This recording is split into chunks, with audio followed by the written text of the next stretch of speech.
Mike Tice's Vikings have won 5 consecutive games, one of 6 NFL teams that have won at least 5 in a row.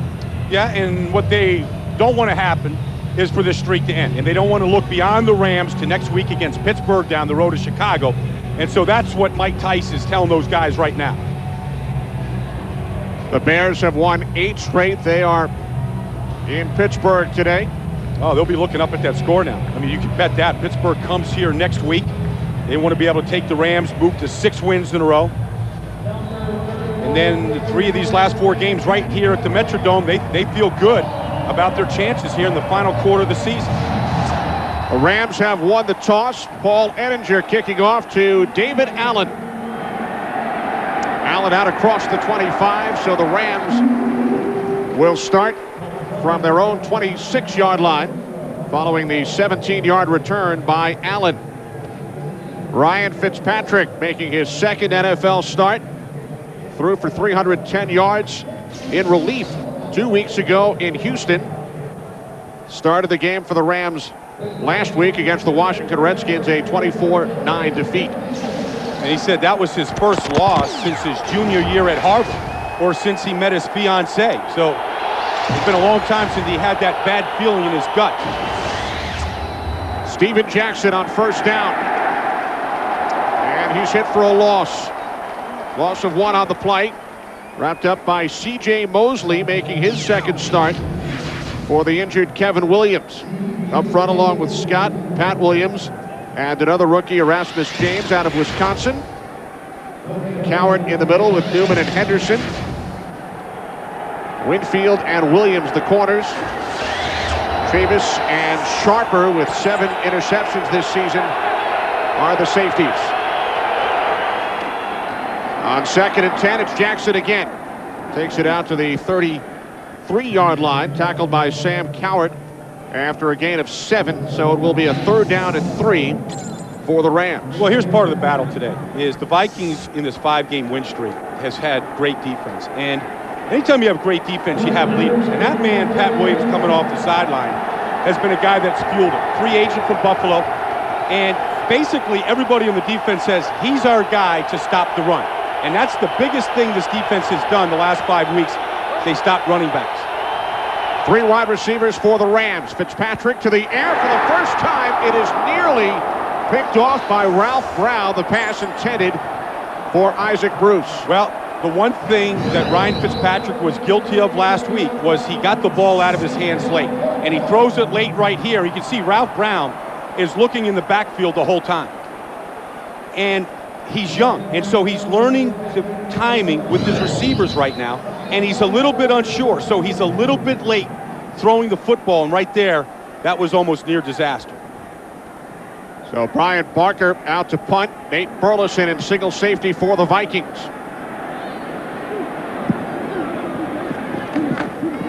Burleson takes it out of bounds at the 18-yard line. A 49-yard punt by Barker.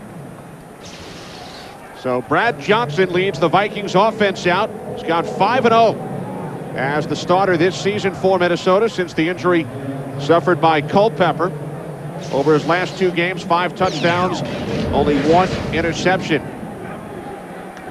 A look at the men protecting Brad Johnson. Marcus Johnson, right tackle, the rookie out of Mississippi, a 2nd-round draft pick. Michael Bennett starting in the backfield. Jermaine Wiggins, the Vikings' leading receiver, with 54 receptions.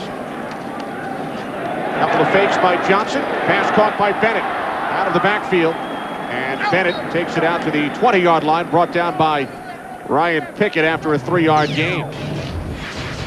Rams defense ranked 31st in the NFL. Leonard Little has been quiet, no sacks over his last 5 games. Tino Esamoa, the leading tackler for the Rams this season. Strong safety Adam Archuleta returning after missing the last 2 games due to a concussion. 2nd down and 7. 3 wide receivers. Vikings keep it on the ground. This is Bennett.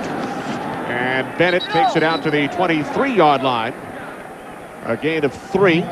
So it will be 3rd down and 4 for Minnesota. So we spent time with Mike Tice on Friday, and he said the one guy that is not going to beat us today, is not going to have an effect on the game, is Leonard Little.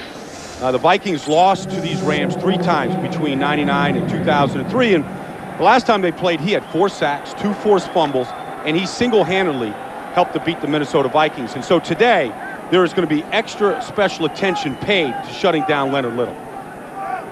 Little with 4 sacks this season, all coming over his first 5 games. 3rd down and 4. Johnson in trouble, and he throws it away under pressure from Anthony Hargrove. Well, this time, Leonard Little actually plays linebacker. He actually drops. Watch Leonard Little drop back here into coverage. They bring the pressure from the other side. That's what you call a zone blitz. And that's Anthony Hargrove got the hit on Brad Johnson. So good scheme that time by the Rams. Get all the attention to Leonard Little, drop him, use him as a decoy, and bring pressure from the other side. So now 40-year-old Darren Bennett will punt for the first time this season, brought back by the Vikings this week to replace the injured Chris Kluwe. Penalty marker. Wobbly punt. And it takes a bit of a Vikings roll. That looks like a punt from a punter that's been retired, you know, for the last 14 weeks. Bennett struggled during the preseason. He was released and received the phone call on Monday from the Vikings.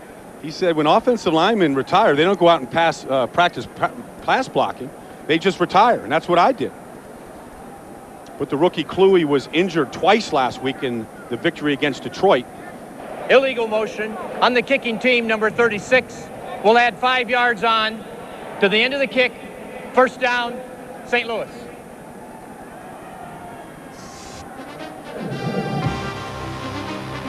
So good field position for the Rams. Early 1st quarter.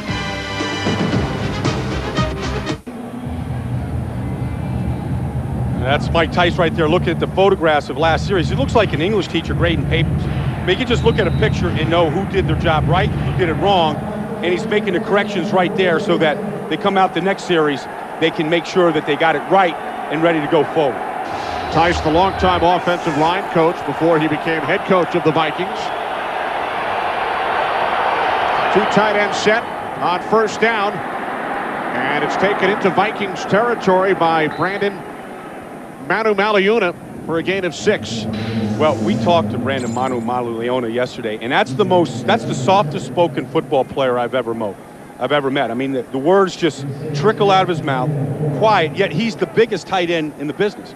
He's at least 280 pounds, maybe 290, sometimes 300. They got him on a weight check. But he is a fierce blocker and a guy that's dependable as a receiver. They just don't go to him that much. 11th catch of the season for Brandon. Hand off to Steven Jackson on 2nd down. There is a penalty marker as Jackson picks up the 1st down, takes it down to the Vikings 36, but the 12-yard pickup will be called back. Holding offense number 75. 10-yard penalty, repeat 2nd down. That's on the left guard, the rookie out of New Mexico, Claude Terrell. Yeah, and, you know, the rookie has struggled in there, and they've struggled as an offensive line. They've lost their rookie right tackle, Alex Barron. He's out with thumb surgery a couple of weeks ago. His grandfather just passed away. He's at some funeral services this weekend. Terrell in there. Adam Timberman has been banged up. Joe Vitt told us that when this offense was rolling, and they were the best in football 2 years in a row, when they went to the Super Bowl, it was the same 5 offensive linemen. They have not had that luxury at all this season. Following the penalty, now 2nd down and 14 from the 42. Fitzpatrick complete, Torrey Holt. And Holt tackled by Darren Sharper after a short gain, a gain of 4, setting up a 3rd down and 10. Okay, when you're on a 5-game win streak, it's fun coming to practice and it's fun playing. You know, watching the Vikings here come to Torrey Holt. Short pass out of Ryan Fitzpatrick's hands. Watch the purple jerseys get there. Pat Williams gets there. I mean, they all get there to the ball here. It's fun to go make the tackles and to help each other out. It fuels your enthusiasm for the game when you keep these kind of streaks going. Now, as you talked about in the open, this defense has been outstanding over these last 5 weeks. Fitzpatrick on 3rd and 10, incomplete through the hands of Isaac Bruce. That's all on Isaac. I mean, Fitzpatrick stayed in there. He read the defense properly, found the open guy. This is a well-thrown ball. Nice, tight spiral. Pretty pass. A little bit behind Isaac, but a pass that a guy that has 14,000 receiving yards in this league has caught many times. That would have been his 800th career reception had he made the catch. So he's got 799. Stuck on 799. Moelby Moore back deep for the Vikings. He ran a punt back against the Giants last month. Moore lets this one bounce into the end zone, so the Vikings will take over on the 20. A 54-yard punt, but a net of only 34. Bruce unable to hang on.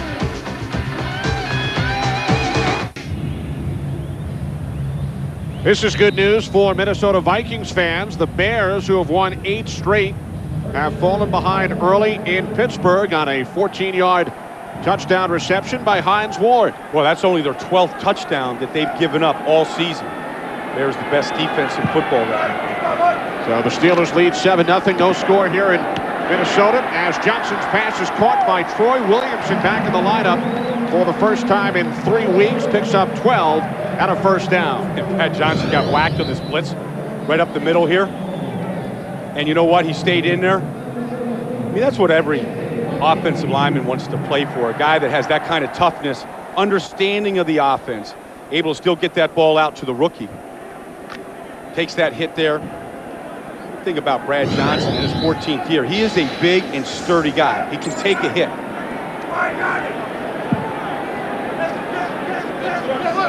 Two tight end set. Johnson changing the play. From the 32 on first down. The fingertips of Travis Taylor, but there is a flag. Ron Bartell, rookie out of Howard, on the coverage. Yeah, this is going to go against the Rams here. Defensive pass interference, number 32. Spot foul, automatic first down. I saw 2 different passes here in these last 2 throws. This one here to Travis Taylor. And Brad was telling us that he's had a lot of good receiving corps in Washington, here in Minnesota, or in Tampa. He said, but I've never had 5 receivers like I have here, and all of them are good, capable guys. Never had a quintuplet before of receivers. From the 44, off the play fake. Pass is caught by Jermaine Wiggins. And he picks up another Vikings first down at the Rams 44. Wiggins gains 12. Well, really, it's a sextuple. You know, it's not 5 receivers because Jermaine Wiggins is their leading receiver for the 2nd year in a row. And I remember talking to Bill Parcells about Jermaine Wiggins. He was so happy. He signed him up in New England as a rookie free agent, paid him about $500 signing bonus, got him into this league. And one thing about Wiggins, that guy doesn't drop a pass. He's got sticky fingers, and he's dependable. He's played on Super Bowl champion teams in New England, and he knows how to catch the ball. From the 44 on first down, Michael Bennett, big hole, and takes it down to the 34-yard line, close to another Vikings first down, as we say hello for the first time today to James Brown in Los Angeles. Take it away, JB. All right, Kenny, I would take a look at Pittsburgh scoring here. A little play action. Roethlisberger, a little screen pass there to Hines Ward. Great second and third effort, maybe from Chicago's standpoint, not great tackling. Nonetheless, Ward scores 7-0. Steelers fighting to stay in the playoff picture. Back to Kenny Albert. All right, thanks, JB. So Hines Ward into the end zone for the Steelers. 7-0 Pittsburgh. I think Hines Ward's going to be on Howie's tough guys this year. Johnson setting up the screen to Michael Bennett, and he's tackled from behind. Nice defensive play by Pisa Tino-Samoa, the Rams' leading tackler. Well, a big part of this offense that Brad has executed so well these last 5 weeks is really spreading the football around. There's no one guy. I mean, when Randy Moss was here for years, Randy Moss was the focal point of this offense, and you built everything around it. You know, they played safeties deep, so you ran the ball. They brought him up, you went deep. I mean, now they don't, without Randy, they've got to spread it around. And they've got guys at every position, at tight end. Michael Bennett running it, catching the ball on screens. Wide receivers right now. Really, anybody could be the featured guy in any Sunday. Johnson on 2nd and 10, complete to Burleson. And Nate Burleson picks up the first down at the Rams 22, a pickup of 12. Well, Mike Tice has already said that next year, Dante Culpepper, when he comes back, he's our starter. And when Brad Johnson signed here this year, he said, I'm the backup. And he's doing his job right now. But you could see that Brad has come in here. He's settled things down. The defense has played better. They're getting some turnovers. Brad isn't turning the ball over. And so they're getting good field position right now. They're scoring. And so Ziggy Wilf here, I think maybe 5 weeks ago, his decision, what he was going to do with his head coach was easy. I think it's a very difficult decision right now. Johnson on first down, hits Bennett. And Bennett works his way inside the 20. I was talking to Ziggy Wilf before the game, the new Vikings owner, and I asked him if he's enjoying this 5-game win streak. He said, I'll let you know after the game. You know, because every week it's another week. Okay, we won this week. Now how are we going to win this week? And so last week he was having fun and kind of offering some plays to Mike Tice to call during the game. I think Mike knows how to call a game, though. And so I think he takes the suggestions, but I think this whole thing has been a good team effort. Draw Bennett off the middle gains 2.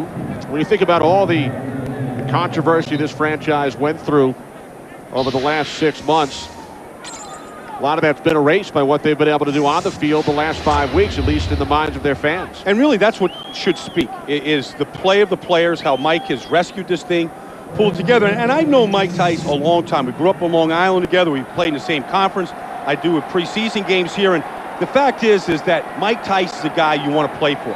He played in this league for 14 years. He's a self-made guy, and guys like him and respect him.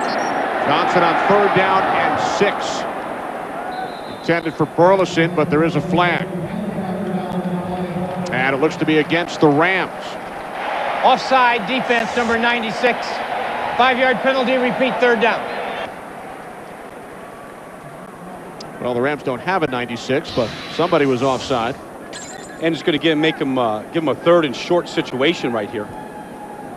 Joe Vitt said that his offensive and defensive lines have to play the best they've played all year for them to win this football game. That penalty sets up a third down and 1 from the Rams 13. Empty backfield. 2 tight ends. Find Saucer and Wiggins. And the pitch to Corin Robinson. And Robinson picks up the first down and more. He's into the end zone for the touchdown.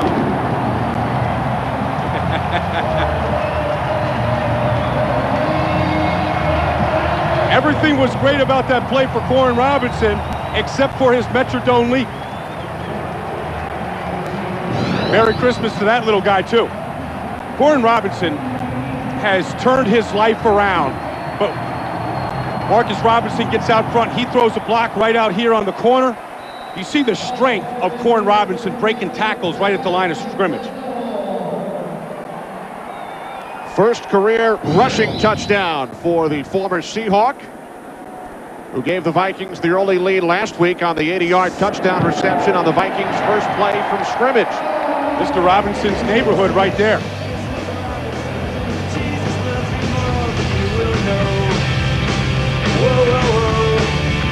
God bless the breeze, Mr. Robinson.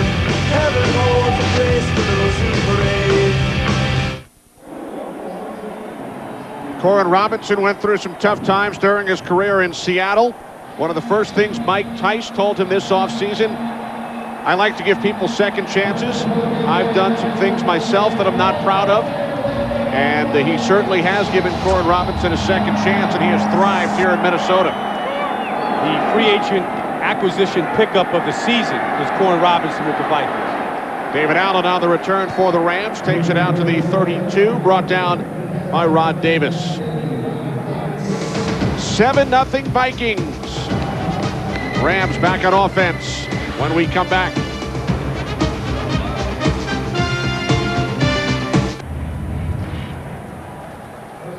Among the fans here today, the family of Mark Laufer, one of our video technicians, enjoying the Vikings. Good seats. And the Rams. Yeah, good seats. Rams go to work from their own 32-yard line. Steven Jackson out to the 37, a gain of 5. Well, watch this design of the play right here. Here's Corin Robinson. He's going to catch the ball here run a reverse. But inside, they pull the center and right guard. Fowler and Goldberg. These guys get out front and run good interference here. You get the guard and the center out front. And then you get this block out here by Marcus Robinson. That's the key block. And Warren Robinson, a guy who wore number 81 his whole time in Seattle for 4 years, turned his life around, now wears 18. Turned it inside out. First down for Steven Jackson out to the 45-yard line as we check in once again with JB. Hey, Kenny, Buccaneers looking to snap a 5-game losing streak to Carolina. Deep man in the eye, Cadillac Williams bust through the hole to the left side. First rushing touchdown in the last 3 weeks. His fourth of the season. Buccaneers on top, 7-0 over Carolina. Back to Kenny Albert and Brian Baldinger. And remember, JB, the Panthers have won their last 5 games against Tampa Bay. Bucs with the early lead. Fitzpatrick to Torrey Holt. And Holt brought down at the 49 in Vikings territory, a gain of 6. Ryan Fitzpatrick, the first quarterback from James Brown's alma mater to start in the NFL. And, you know, after his first action 2 weeks ago against Houston, we had that 21-point comeback victory. Everybody was talking about Fitzpatrick and get Fitzpatrick jerseys for Christmas and the holidays. And he loses last week, and the phone stopped ringing. And he came back down to earth, and I think he had a good week of practice. Penalty markers on 2nd and 4. False start offense, number 66. 5-yard penalty. Still second down. That's on the right tackle, Rex Tucker. In fact, Fitzpatrick's parents could not find a place to buy a jersey, so Ryan had to get them a couple from the equipment staff. Yeah, I mean, it's not a household name in St. Louis yet or around the league. And he said last week I missed 4 or 5 passes where I read the coverage, I had the open guy, and I was just high. I was late. He goes, I can't afford to miss those throws in this offense. I'm better than that. It surprised him that he missed the throws. And now Fitzpatrick calls timeout.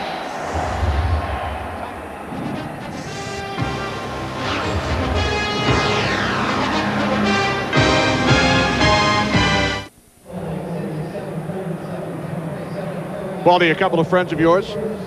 Well, it's the holiday season, and they're festive. I saw them in the elevator today, Viking fans, and I'm like, is it just the holidays you dress up like this? And they're like, no. It's how we come to every football game. Santa hat in purple and gold. And, you know, Ryan Fitzpatrick was looking forward to coming here. He'd never played in front of a house this big, over 60,000. Last time, when he was at Harvard, they played in the Yale Bowl against the Elis in front of 55,000. He said he was practicing with a lot of crowd noise in practice this week. On 2nd and 9, Fitzpatrick handing it off to Steven Jackson, and he takes it into Vikings territory. Fitzpatrick told us yesterday the Yale Bowl was the loudest stadium he played in during his collegiate days.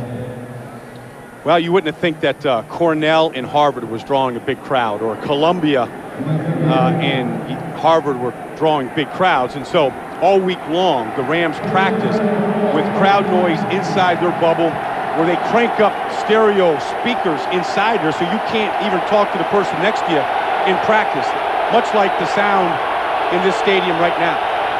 3rd down and 4.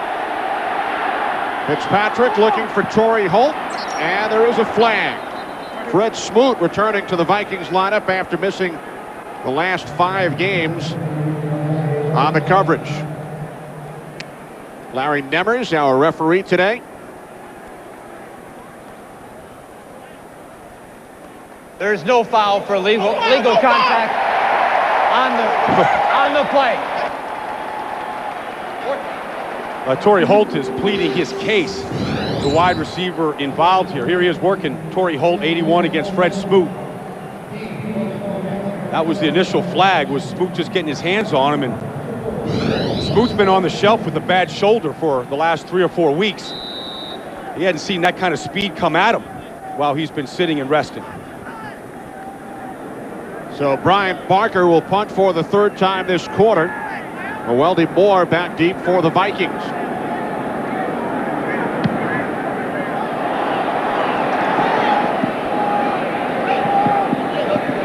Takes a Rams bounce inside the 10 and is down at the 8-yard line.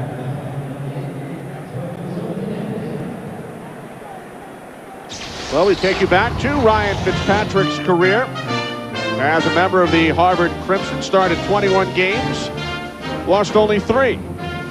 Yeah, he can't remember it. He was really saying the last time he lost a game. He broke his hand his junior year at Harvard and missed some games there. They lost a few. His senior year there it is at Franklin Field in Philadelphia against the Penn Quakers. One of those pretty touchdown throws. And a guy that was undefeated his senior season. Ivy League Player of the Year, drafted in the 7th round by the Rams. Mike Martz had a lot to do with the selection, as did the Rams quarterback coach, John Randall. False start, offense number 72. Half the distance to the goal, still first down. That's on the right tackle, Marcus Johnson. Now, you saw Fitzpatrick. He wore uniform number 14 for Harvard. So did James Brown when he played basketball at Harvard back in the early 1970s. Yeah, and you know, you couldn't have played basketball for Harvard or any other school back in the early 70s, not had some kind of an afro. You know what I mean? Brad Johnson had one when he was in college at Florida State. JB was hoping we weren't going to put that picture up today and show him in his better daylight. Hand off to Bennett. And he finds daylight. JB was the one who told us about the photo last week. You can't tell us that don't show me that footage of me with that afro and not expect us to go find footage of it. So we're only paying tribute to you here. And JB looked like he was in good shape back there, too. Yeah. Now, he was a 4th-round pick of the Atlanta Hawks. Do you know who the Hawks picked in the 5th round? He got me stumped. From the University of Minnesota. Guy who was also drafted by the Vikings, Dave Winfield. Dave Winfield. Of course, 3-sport athlete here with the Golden Gophers. Football, basketball. Picked the round after JB by the Atlanta Hawks. Never played football here, but was such an athlete they drafted him to play football. Here's Bennett looking to turn the corner. And he gains 1 out to the 15-yard line, setting up 3rd down and 3. Anthony Hargrove made the tackle. You know, I was looking at Michael Bennett there, and, you know, the Vikings here have had injuries at running back all year. Welde Moore's gotten hurt. Michael Bennett's been hurt. Mo Williams got hurt. Satrick Faison, a rookie, has been hurt. And really, they're going to have to just keep juggling guys. There's not one featured back right now. In fact, Michael Bennett, coming home after the game last week, slipped in his driveway and turned an ankle. But practiced all week, showed his toughness, and he's out here today. 3 wide receivers set on 3rd down and 3. Johnson to Kleinsasser, but a nice tackle made by Leonard Little. And Kleinsasser looks to be just shy of the marker. And Leonard Little has really come alive the last week now. Had a good game last week in the loss to the Redskins, and here he is again. Watch him. He's got Jim Kleinsasser in coverage. He's stumbling, but he makes the tackle right there. He's able to get Kleinsasser down before the 1st down. Using all of his skills here. Does he usually drop into coverage this often? Not this much, but I think it's part of the game plan because Kleinsasser had such a good game receiving last week. Bennett's punt is scooped up and brought back to the 39 by Mike Furry. Bennett's first punt, only 36 yards. And this one, 32. Coming up next Saturday on Fox, it'll be the Tampa Bay Buccaneers and the New England Patriots, who have combined to win the last 4 Super Bowls. They will go at it Saturday right here on Fox. And don't look now, but the Patriots in first place look like they're going to win the AFC East. And Brady and Corey Dillon all healthy and ready for the stretch run. Fitzpatrick slipped and then falls on it back at the 43-yard line, a loss of 4, as the Rams have their best starting field position of the game. Time winding down in this first quarter. This is just a turf monster right here. Probably didn't have a lot of those problems in the Ivy League over the last 4 years. Last week, of course, trying to hand the ball off to Steve Jackson. Got the ball knocked out by the fullback, Madison Hedgecock, and really lost an opportunity to gain on Washington.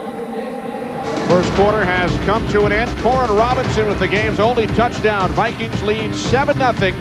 Fox NFL Sunday will return after these messages. The Rams pass on 65% of their plays, but an even breakdown in the first quarter. 6 runs, 6 passes. It's pretty balanced on offense right now. Marshall Faulk in the slot. On 2nd and 14, the pass is caught by Faulk. That's the 750th reception of his career, second to only Larry Centers among running backs in NFL history. Well, he just hasn't been used much at all this season. Here's on the inside, working against E.J. Henderson to get them matched up. That particular formation that time, they had both Steven Jackson and Marshall Faulk as the slot receivers. Marshall Faulk always been great at surveying the defense and finding the weakness, looking at the blitz, getting as much pre-snap information as he can get. Remains in the game on 3rd down and 7 as Fitzpatrick hits Kevin Curtis for a Rams first down. And that time Fitzpatrick had plenty of protection, and partly because of Marshall Faulk and surveying the defense, finding out where he can help in the protection game. Watch Marshall Faulk come over here and help out. Seal that backside right there. Allow that passing lane to open up for Ryan Fitzpatrick. Fitzpatrick said one of his problems last week was he was trying to throw over the defensive lineman, and so he was putting a high trajectory on the ball, and he kept missing his receivers high. From the 27. Pass is caught by the fullback, Madison Hedgecock. His 4th reception of the season. And he takes it down to the 26-yard line, a gain of 2 as we check out the Rams offensive leaders.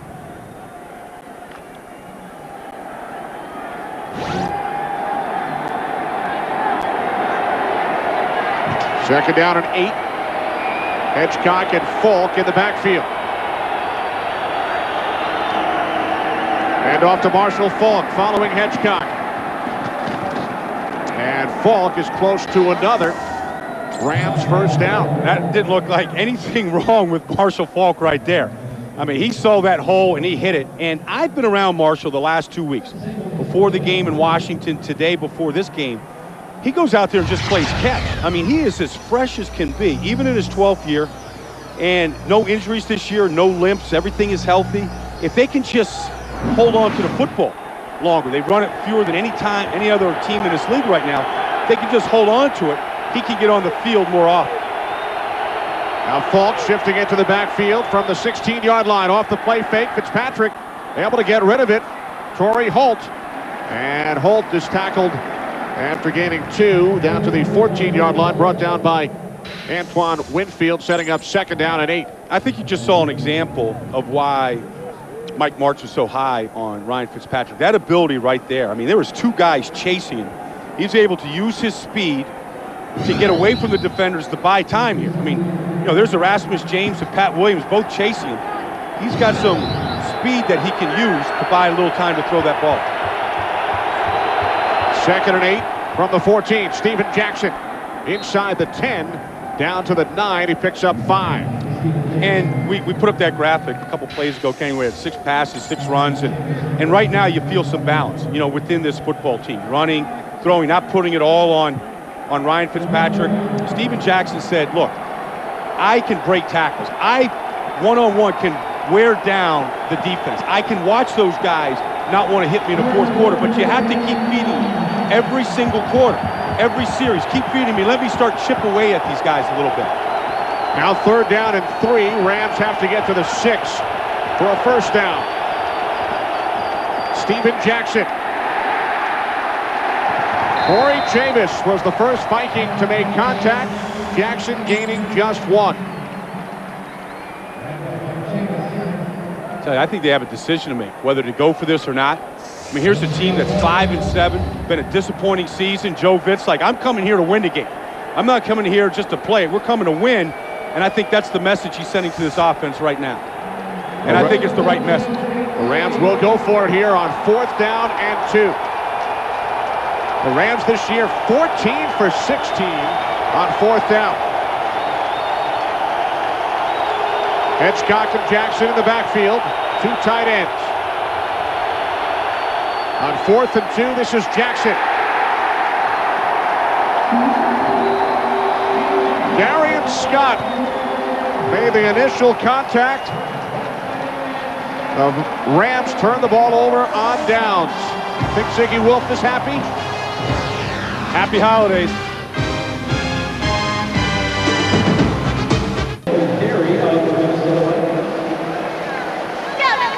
Back in Minneapolis, Vikings leading 7-0. And off to Ciantric Faison, his first carry today. And Faison gains a couple before he is forced back. And watch this fourth down play by the Rams. It's kind of an influence play. Orlando Pace, their best lineman, is going to draw set and pull out, along with Cam Cleveland, the tight end, and the hole is right there.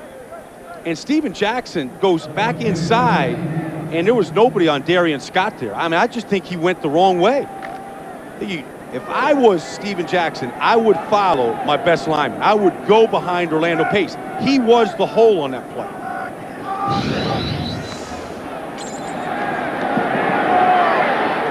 Johnson on second down, looking for Corin Robinson. Ron Bartell on the coverage, so it will be third down and 8. Johnson now 7 for 9, including that incompletion, 43 yards. Michael Bennett 26 yards on the ground. Corin Robinson with the game's only score. Corin Robinson this year now has scored on a kickoff return. He scored receiving the ball and on running the football.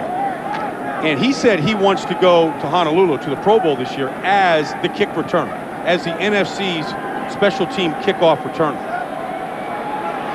And if he is selected, he will take teammate Brian Williams with him. Third down and 8. Incomplete, intended for Kleinsasser. Well, that time, you know, they're just trying to throw hot right here. There's going to be a blitz right here. Here comes Jerome Carter along with Archuleta. Brad Johnson reads it correctly. Tries to throw it to his safety valve, Kleinsasser right there. Just throws it a little bit behind him. You can see the Rams are taking a lot of chances on defense. They've been blitzing a lot out here today.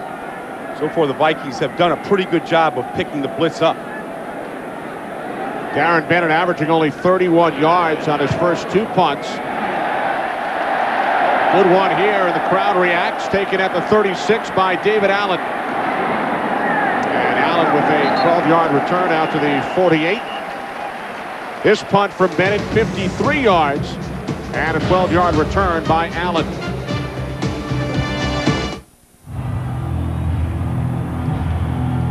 Vikings leading the Rams 7-0, early second quarter. Corin Robinson with the game's only touchdown on a 13-yard run in the first quarter. Good field position here for the Rams. They've averaged their own 43 in terms of starting field position. They start from the 48, and Steven Jackson gains 3 into Vikings territory. Pat Williams made the tackle. We mentioned Brian Williams, Vikings cornerback. Brian, why would Corin Robinson take Brian Williams with him to the Pro Bowl? You know what? They're good friends. They were college teammates at North Carolina State. And when Corin Robinson was in an off-season drug rehabilitation facility, Brian Williams suggested to Mike Tice that you should call Corin. He wants to play the game. He's straightening his life out. And that started the dialogue. Pass incomplete on 2nd and 7, intended for Torrey Holt, who is also a teammate at North Carolina State with Corin Robinson and Brian Williams. And, you know, they all recognize Corin Robinson's supreme talent. He was a top 10 pick in the draft 5 years ago.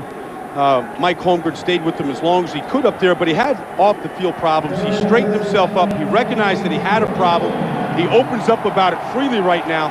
He feels like Mike Tice has given him a true second chance in his business and in life right now, and he doesn't want to let him down, but it never would have started without Brian Williams initiating the contact between the two. 3 wide receivers for the Rams on 3rd down and 7. Fitzpatrick fires, and it's caught by Holt. Torrey Holt takes it all the way down inside the Vikings 35. A 16-yard reception and run by Holt. Well, I think Torrey Holt heard us talking about Corin Robinson and Brian Williams at North Carolina State. Is like, don't leave me out here. I'm the leading receiver, and Darren Sharper was going for an interception. He was playing for the pick all the way, and Torrey Holt didn't let him get to it. That is a meeting at the ball right there. aggressive receiver and defensive back all going for the play, and Torrey Holt got it. Fourth reception of the game for Holt, and now Fitzpatrick kicking down back at the 41-yard line by Darian Scott, his fourth sack of the season. You know, and that's another big play by Darian Scott. He stopped Steve Jackson on the series before on fourth down, and here he comes on the inside twist. Comes right through the right tackle, Rex Tucker right there, never set his feet. And the Rams have gone through right tackles in this business like nobody else. I mean, ever since Fred Miller was here, the year they won the Super Bowl, they've gone through about 9 or 10 of them, and they haven't been able to find one. The rookie right tackle, Alex Barron, right now is out with the thumb injury, and he didn't even come on the trip. Fred Miller now a Chicago Bear. Second down and 16. Falk out of the backfield, and he's tackled at the 33-yard line by Brian Williams. Well, Brian Williams has been a starter in this league, and he's been challenged a lot. I mean, every year they bring in guys to take his job. I mean, they brought in Denard Walker and Kenny Irvin a couple of years ago. You know, they've drafted guys. They brought in this year, Fred Smoot paid him a lot of money, and every year Brian Williams ends up out there still playing. And he has a good swagger about him. He's a good tackler, he's a physical player, and he has a lot of confidence in his ability. Now third down and 11, 4 wide receivers. Fitzpatrick looking for Holt. Incomplete. Boy, he had him too, and he just overthrew him. A couple weeks ago against Houston, he was able to make those throws and complete them. A little bit of pressure here, but Torrey Holt works one-on-one with Ralph Brown. Ooh, he missed him by just 2 yards. So much of this offense is on timing, Kenny, where the receiver has to get to a spot. The receiver has to trust that he gets to a spot and throw it to a spot. And they just simply haven't had that much time working together. So Jeff Wilkins out to attempt a 51-yard field goal. His season long is 49. Wilkins from 51, it is good. His career long is 57. Rams on the scoreboard. They now trail the Vikings 7-3.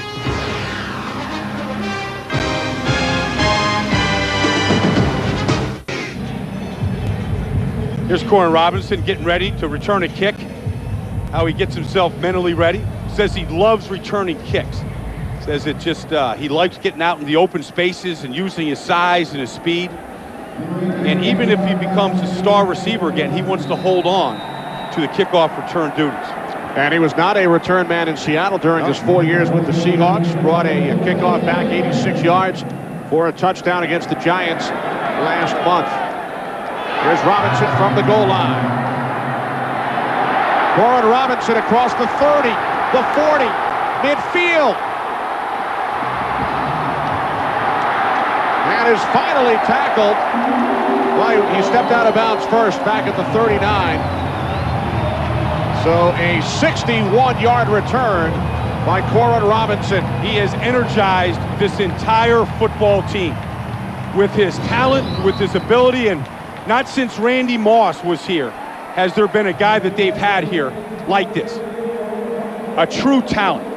When he came out of North Carolina State, that's who people compared him to Randy Moss, which he isn't because his hands aren't as good as Randy. But he's stronger than Randy, not as fast, but he is a playmaker.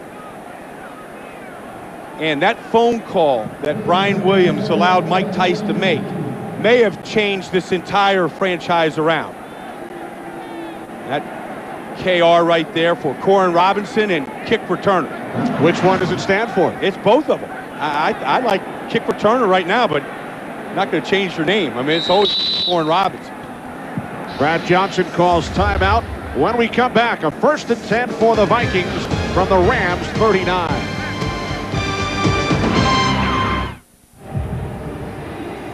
On that chart of plays that Mike Tice carries around with him is a section called momentum plays. And after a turnover or after a big return like Koren Robinson had, he likes to go to those momentum plays and keep the momentum going, keep the crowd into it.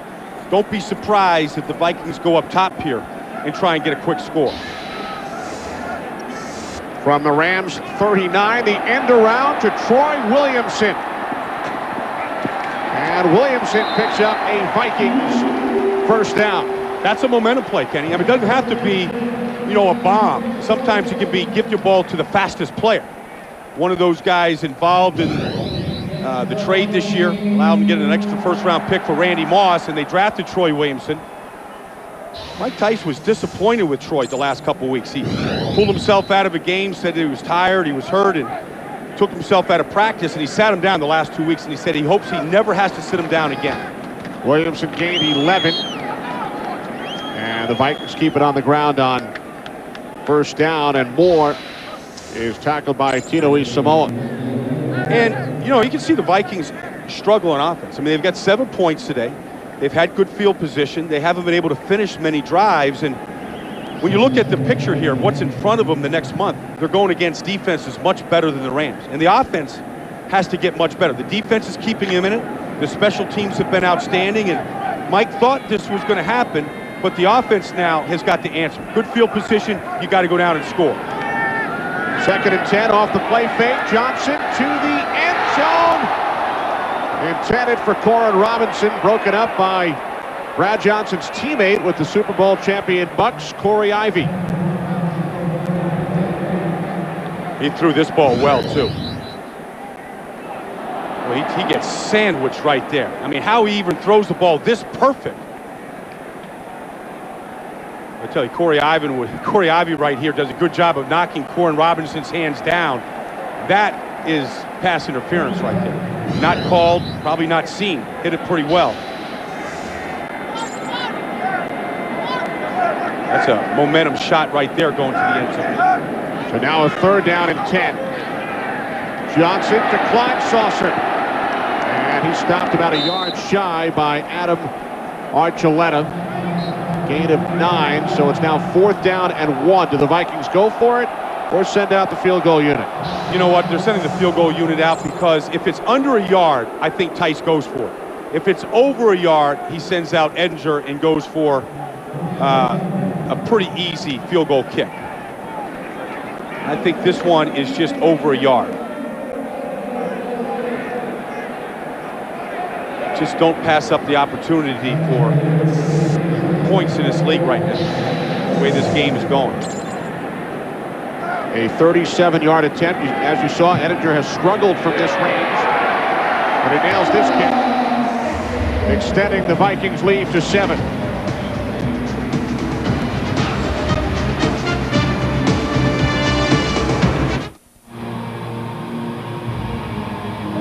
The Steelers now lead the Bears 14-3. A win today by Minnesota and a Chicago loss, and the Vikings would pull to within 1 game. It's the first time the Bears are trailing a game by double digits since their 8-game winning streak started. That loss to Cleveland 8 weeks ago. David Allen brought down shy of the 20-yard line. A 15-yard return. Will Hunter, good effort on special teams. Yeah, special teams have been great for Minnesota, and Mike Tice really gave special mention to a core group led by Will Hunter, Rennell Smith, guys that really have covered kicks all well for Rusty Tillman this season. Edinger's been an upgrade as a kicker. Chris Kluwe, who's out today, has been probably the best punter in the league this season. And then Corin Robinson and Noel D. Moore have been excellent as returners. So good special teams for the Vikings so far this season. Steven Jackson on first down. Sam Cowart, first Viking in on the tackle. There is a flag. Jackson lost 1 on the play. Steven Jackson told us yesterday, no matter what he does in the first half, how few yards it's going to be a holding call, is going to get backed up, that he doesn't get discouraged. Holding offense, number 44. 10-yard penalty, half the distance to the goal, still first down. That's on the fullback, Madison Hedgecock. Well, he's a rookie. Madison Hedgecock is a rookie, and, you know, he's learning. And Steve Jackson said, I can understand. You know, rookie fullback, I was a rookie last year. Every play I was learning. And so, rookie left guard Claude Terrell, these guys are learning, and it's just a tackle right there on E.J. Henderson. Brings him right down and, you know, backs him up and puts him in a tough situation right here where it's hard to stay with the run on 1st and 19. From just inside the 10, This is Jackson. Jackson gaining 3. Darren Sharper made the tackle. Vikings have lost linebacker Keith Newman out with a sprained right knee. He will not return. But he's one of those guys that Ted Cottrell has brought with him. Ted had him in Buffalo, and he's brought a lot of guys from Buffalo with him. Pat Williams was with him there. Newman was there. Antoine Winfield, Kenny Urban, all these guys. Sam Cowart, starting middle linebacker, with him at Buffalo.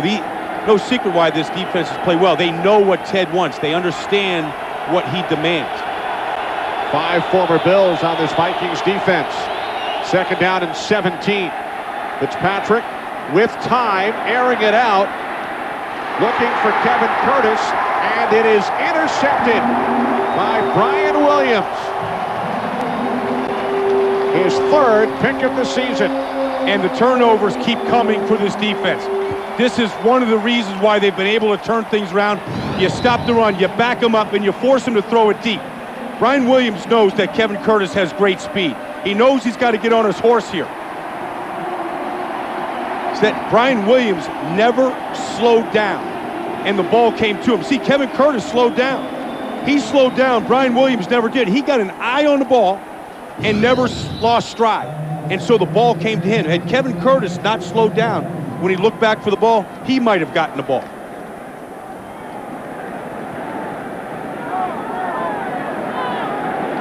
First turnover of this game. Vikings take over on their own 37-yard line. Johnson steps up, and then a little sidearm toss to Mewelde Moore, and he gains 7 out to the 44. And that whole North Carolina State connection just gets stronger. Brian Williams making a play. Koren Robinson making a play. Brian Williams telling Mike Tice, Koren Robinson's out there. He wants to keep playing. Phone call made and all. You know, you just start getting good synergy going between everybody. Brian Williams played with Torrey Holt at North Carolina State. He said he was a worker. He was a student of the game. Koren Robinson was just a tremendous athlete and great talent. 2nd and 3, Michael Bennett into Rams territory, a 1st down and more. Down to the St. Louis 41-yard line, a 15-yard gain. And really the athletic offensive line here in Minnesota. Watch Melvin Fowler right here. The center pull out. He gets the lead block. And when Mike Tice was coaching the offensive line for Brian Billick here, he had Jeff Christie, at center. He had Randall McDaniel at guard. And those guys both made the Pro Bowl because they could pull and lead and get to the perimeter, get to the edge. And right now, Mike Tice is so happy because he's got linemen that can do that right now. He loves the athleticism of this offensive line. From the Rams 42, Bennett this time is bottled up by Tino Isimo. Loss of 1 on the play, and that will take us to the 2-minute warning as the Vikings look to capitalize on the Rams turnover and add to their 7-point lead.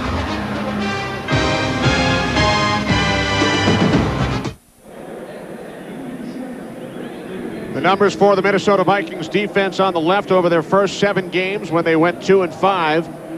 And over the last 5, look at the takeaway column. 16 over the last 5 games, and they add the interception moments ago. Yeah, and that's what they've done here today. They've given up less than 100 yards of offense to the Rams. They got the turnover there by Brian Williams. Got a nice kickoff return by Koren Robinson, led to a field goal last drive. So the offense catching up, defense keeping them in game. Special teams been a big bonus. Offense trying to catch up here. 2nd down and 11. Off the play fake. Johnson to the outside, and nice attempt by Jermaine Wiggins, but he could not hold on. Hit by Adam Archuleta. So a 3rd down and 11 coming up. Each team with 2 timeouts remaining. Good hit that time by Archuleta, a guy that they've missed the last couple of weeks. Been out with that concussion syndrome. Head just hasn't cleared up, and really Joe Vitt was just hoping that he'd come in here and not try to run into a brick wall the first couple of series, just kind of get into a flow of a game, and that was his first good impactful hit of the day. Vikings have to get to the Rams 32 for a 1st down. 3 wide receivers set. Johnson over the middle, incomplete. Intended for Travis Taylor. Rams blitzed Brad Johnson that time, and the Vikings did a good job of picking it up. Brad got rid of that football, I mean, they just missed the catch. But you look at this Viking team, Kenny, and here it is. I mean, last week they got a couple of big plays on offense, but really that's what's in front of them right now. If they're going to play Pittsburgh next week and Baltimore and Chicago, some good defenses that they've got to get better on offense against. Bennett's fourth punt and a fair catch at the 11-yard line by David Allen. Punt of 33 yards. Coming up on our Visa halftime report, JB, Terry, Howie, and Jimmy will bring you scores and highlights from around the National Football League. And you can check out our Fox Sports ticker as well. That's all coming up on our Visa halftime report. So the Rams take over on their own 11. Ryan Fitzpatrick making his second start. Jamie Martin knocked out of the game 2 weeks ago. He is the backup today. Mark Bulger not in uniform this afternoon, down with the shoulder injury. Worst starting field position of the day for the Rams from the 11. And there is career catch number 800 for Isaac Bruce. 14th player to reach 800 receptions. Keenan McCardell got there last week.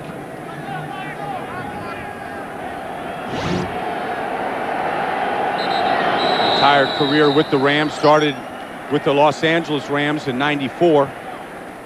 Made the move to St. Louis.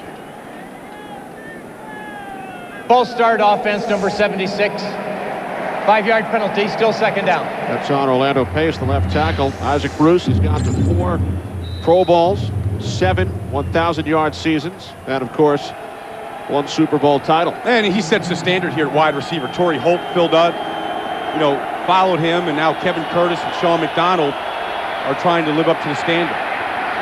Fitzpatrick on 2nd and 10, intended for Curtis, picked off by Antoine Winfield.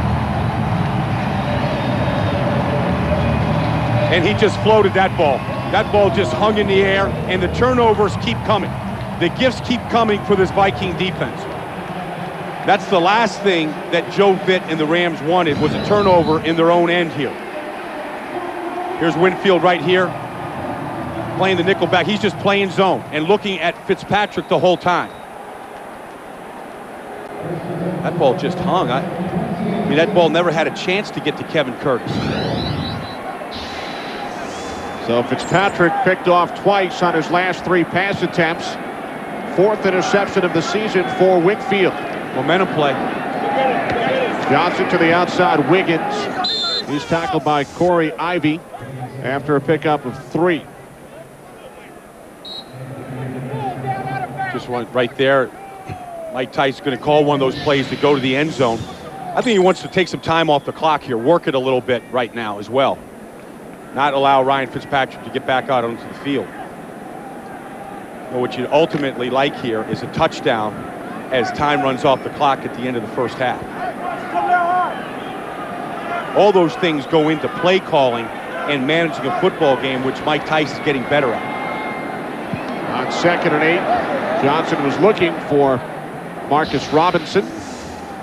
So now a 3rd down and 8 coming up for the Vikings, who lead the game 10-3. The only touchdown scored on a pitch to wide receiver Corin Robinson. Took it in from 13 yards out. Teams have exchanged field goals here in the second quarter. As Mike Tice is just overseeing the offense right now. Steve Loney is the offensive coordinator. He actually calls the play.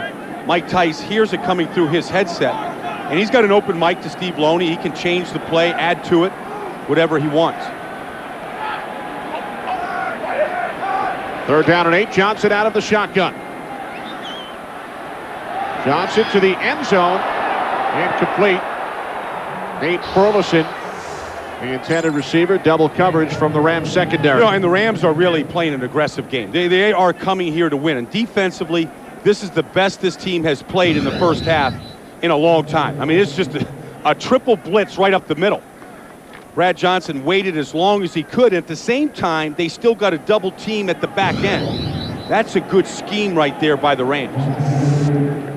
So now Paul Ettinger, who hit from 37 earlier this quarter, will attempt a 44-yard field goal. Johnson is the holder. Ettinger's kick is good. So the Vikings capitalize on the Fitzpatrick interception. They now lead the Rams by 10.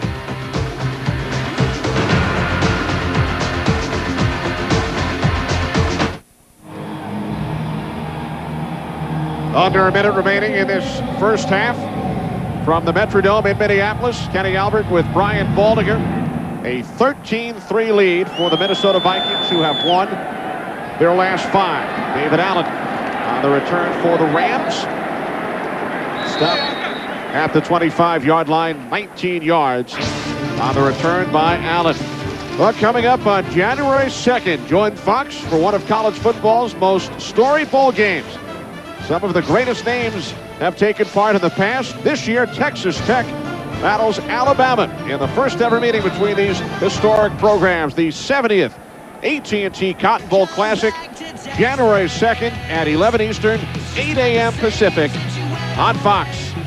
I'm looking forward to it. The Red Raiders and the Crimson Tide, 2 good football teams this year. And anybody that's watched Texas Tech, they're a little bit like the Rams used to be. They throw it every single down. Marshall Faulk bottled up. Matt Morgan now in at left tackle.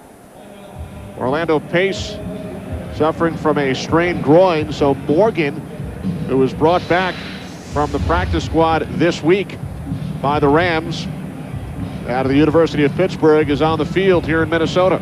Yeah, and Orlando Pace has battled those injuries over the last couple of weeks. And really, the changes just keep coming on the offensive line. Matt Morgan was released. He wasn't even part of the team last week. Brought him back this week when Alex Barron was out. Orlando Pace has gone to the last 6 Pro Bowls representing the Rams. And there's nothing worse. There's no worse feeling for Matt Morgan than they're going to drop back and throw the football. You can't hear. They're down by 10 points. You got to catch up, and blocking one of the best pass rushers in the league, Lance Johnstone, out here. Here's Faulk, and Marshall Faulk is close to a first down out at the 35-yard line. You know, one thing about this Viking defense that I don't think anybody else in the league knows is they've given up the fewest passes over 16 yards in the league, fewer than Chicago. And so they haven't given up any big pass plays today. They've come up with 2 interceptions. Their secondary is playing as well as any team in football now. Fitzpatrick to Sean McDonald. Picks up the first down out at the 47, gain of 12. Clock stops with 15 seconds remaining in the half. Yeah, and the enemy here is the clock. And so the Vikings are giving them the things in front of them right now. Fitzpatrick would love another 15-yard completion here and give their kicker, Jeff Wilkins, a shot at a field goal. Remember, he hit from 51 earlier in this quarter, so Rams need about 20 more yards. He had to get to about the 35-yard line to be in a safe distance for him to try. Rams have 2 timeouts from the 46. Fitzpatrick to a wide open Faulk, and Marshall takes it down to the 41.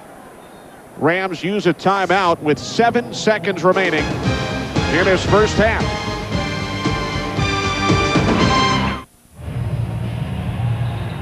Seven seconds remaining in the half.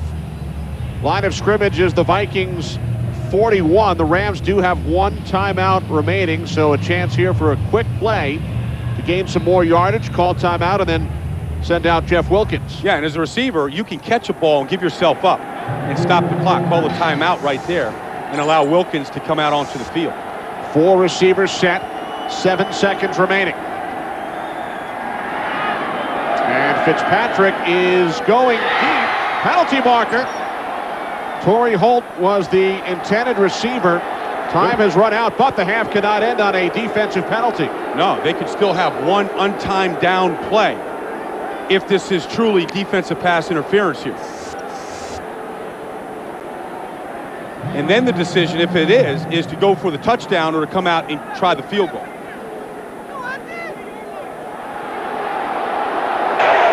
Defensive pass interference. Number 27 will extend the half by 1 play. So it is on Fred Smoot. So the Rams will get 1 more play. We'll take a look at it down here. That's what they're calling. They're calling Fred Smoot right here, grabbing that jersey. Fred Smoot, who's been out the last couple of weeks, did not need to do that right there. So Jeff Wilkins comes out. Line of scrimmage is the 5, so this will be a 23-yard attempt. Rams picked up 36 yards on the penalty, leading to a 23-yard field goal attempt for Wilkins, who hit from 51 earlier. So that penalty called on Smoot basically gives the Rams 3 free points. They pulled to within a touchdown as the half comes to an end. The Visa Halftime Report is coming up after these messages. The Visa Halftime Report is sponsored by Visa. With Visa, you're protected. All right, for those of you watching Chicago, Pittsburgh, St. Louis, and Minnesota, the Bears have allowed the most points in the first half this season against that team, and who's that? Jerome Bettis. We did a nice feature on, at least Jay Glazer did on our pregame show. Very nice.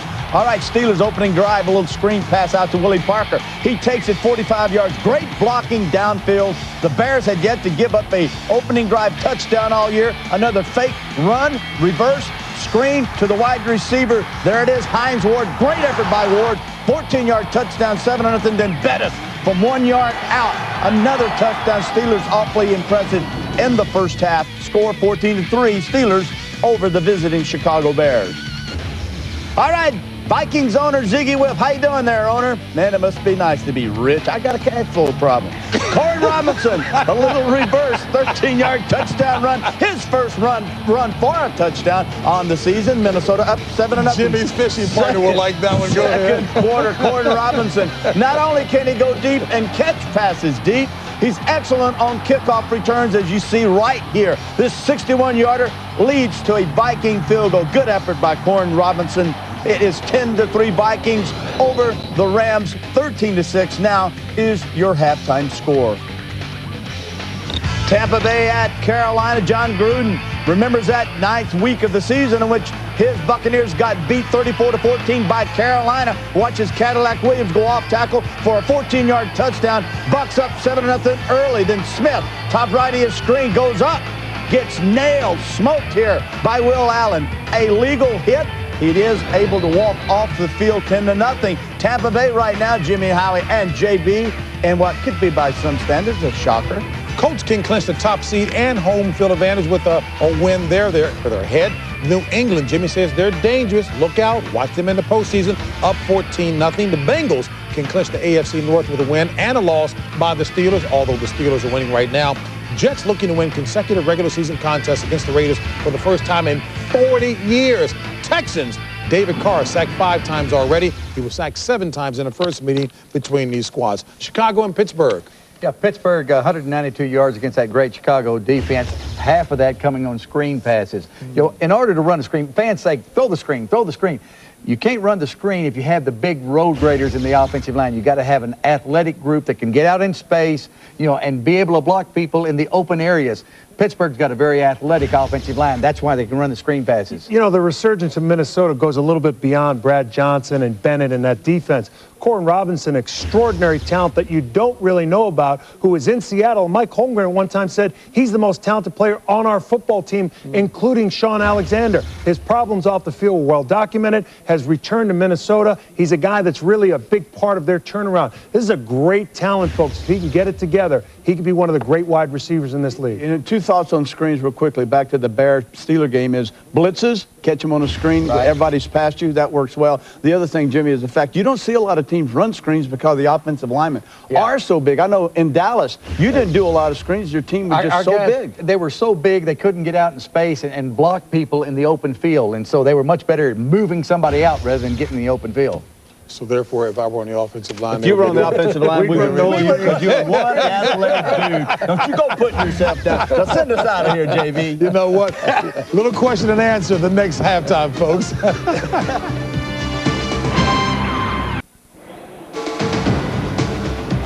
Halftime in Minneapolis, Vikings lead the Rams by the score of 13-6. It was a 10-point game until Fred Smoot was called for pass interference. Jeff Wilkins kicked a 23-yard field goal, and that is where we stand, a 7-point Vikings lead.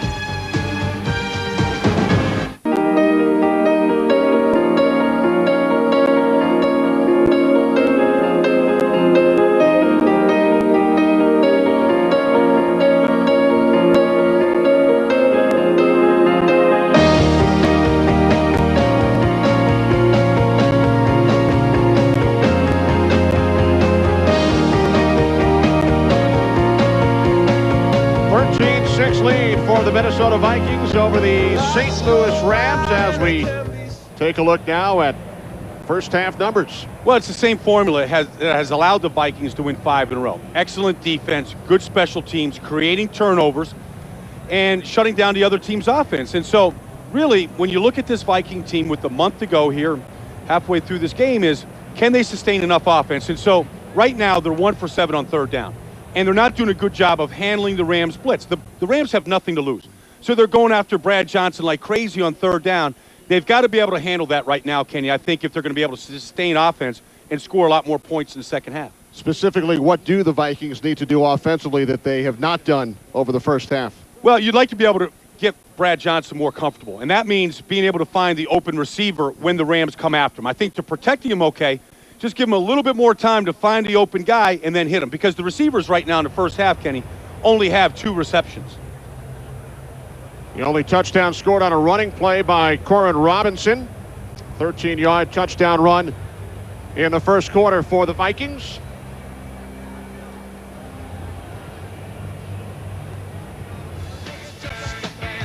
A look at the first half fantasy numbers. Brad Johnson, 61 yards in the air. Michael Bennett, 38 on the ground. And Corin Robinson with the only touchdown. For more, log on to foxsports.com on MSN. Before this second half gets underway, we send it down to the third member of our broadcast team here in Minneapolis, Dawn Mitchell. Dawn? Well, Kenny, this second half is all about game planning against 2 old friends and tweaking it, and they're both mad. Mike Tice said what he needs to do is have his team score when they get a pickoff. And as for Joe Vitt, he said we're not changing one darn thing. We just need to run better. We need to tackle better on defense. We just need to play better, but I'm not changing a single thing. So the second half should be interesting. All right, thanks, Dawn. And Brian, Dawn mentioned 2 old friends, Mike Tice and Joe Vitt, worked together in Seattle. Mike Tice was a player in Seattle when Joe Vitt was coaching linebackers up there. In fact, in 1986, Joe Vitt lost his father to cancer. Mike Tice lost his father to cancer during that football season, and it brought those 2 guys even closer together. In fact, Rusty Tillman, the Vikings special teams coach, was also up in Seattle. Joe Vitt was in his wedding party. Corin Robinson with a big return for Rusty Tillman back in the first half. And this return, 20 yards. Corin Robinson, the only player in the NFL this season with at least 1 touchdown reception, 1 touchdown run, which came back in the first half of this game, and a kick return touchdown against the New York Giants in November. 3 ways. Corin Robinson 3 ways right here, and probably will find a way for a 4th way before the season's over. Johnson in trouble on first down, throws it away. In fact, Mewelde Moore, Corin Robinson's teammate, the only player in the NFL this year with a rushing touchdown, a receiving touchdown, and a punt return touchdown. By the way, there was a late flag. Looks like Johnson will be called for intentional grounding. Well, he was in that pocket, that area between 2 tackles. Offense, no receiver in the area. 10-yard penalty. Repeat, first down. Lost it down. Second down. Kenny, I said at halftime that the Vikings have to be able to handle the blitz, and here's Adam Archuleta sneaking up here. He's the one that gets pressure right here on Brad Johnson. He gets through. So he throws this ball right here, and there's really nobody, no receiver in that area. And so the blitz game right now of the Rams is really dictating this Viking offense. They're struggling to be able to handle it and to make them pay for it. So much about the blitz, Kenny, is all about the timing of it. Sometimes you can see it, you can anticipate it, you have guys to block for it, but the timing is so key. Hitting the line of scrimmage full speed at the snap. Now second down and 20. Johnson complete to Jermaine Wiggins. And Wiggins is tackled as he crosses the 15 by the combination of Ryan Pickett and Brandon Chiller. Gain of just 4. Just looking at Damian Lewis right there and Pickett jumping around and playing with a lot of energy, and that's what you want to see. I mean, there's going to be a coaching change in St. Louis. It's been a difficult season. Mike Martz was there this week. but he doesn't really interact with any of the players, very little with the coaches right now. And so what you want to see is, you know what, as Joe Fitz said, our resume is on display every play. You want to see these guys playing with a lot of emotion here the last month. 3rd down and 17. Johnson complete. Travis Taylor. But not enough for the first down. Joe Vitt took over when Mike Martz was hospitalized about 8 weeks ago. He was the linebackers coach and assistant coach in the NFL for 27 years. His first job with the Baltimore Colts, he was Ted Marchibroda's gopher. Yeah, he took over for Bill Belichick, who was the original gopher for Ted Marchibroda. Hadn't done too bad. And really, Joe Vitt is a lot like Bill Belichick. He still coaches the linebackers as a head coach, and it's in his blood. I mean, he's not going to do anything else in this world except coach.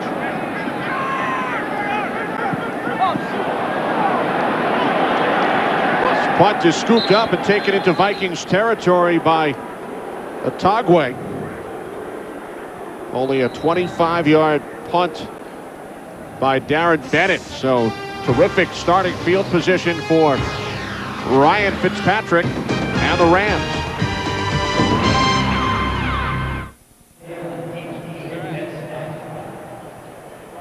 The Vikings lead is 7 as the Rams take over in Minnesota territory. Orlando Pace, who suffered that strained groin in the first half, has returned. The numbers on Fitzpatrick: 2 interceptions in the second quarter, 12 of 19. In his 6 quarters now as a starting quarterback, the Rams have scored only 1 touchdown, and it was Fitzpatrick who scored it last week. The 2 Viking interceptions, the first by Williams and then Winfield. Yeah, you know, and the Vikings really only got a field goal out of those turnovers, so it's not like it's costing them right now. I mean, even at the end of the half, Rams were able to come down and get a field goal. So, I mean, look, as bad as they've been on offense right now today, and as good as the Vikings defense has been, it's a 1-score game. Even last week in that loss to Washington, it was 10-7. The Redskins leading going into the 4th quarter, and they had plenty of opportunities to make some plays to get the lead at that point. They weren't able to sustain offense themselves.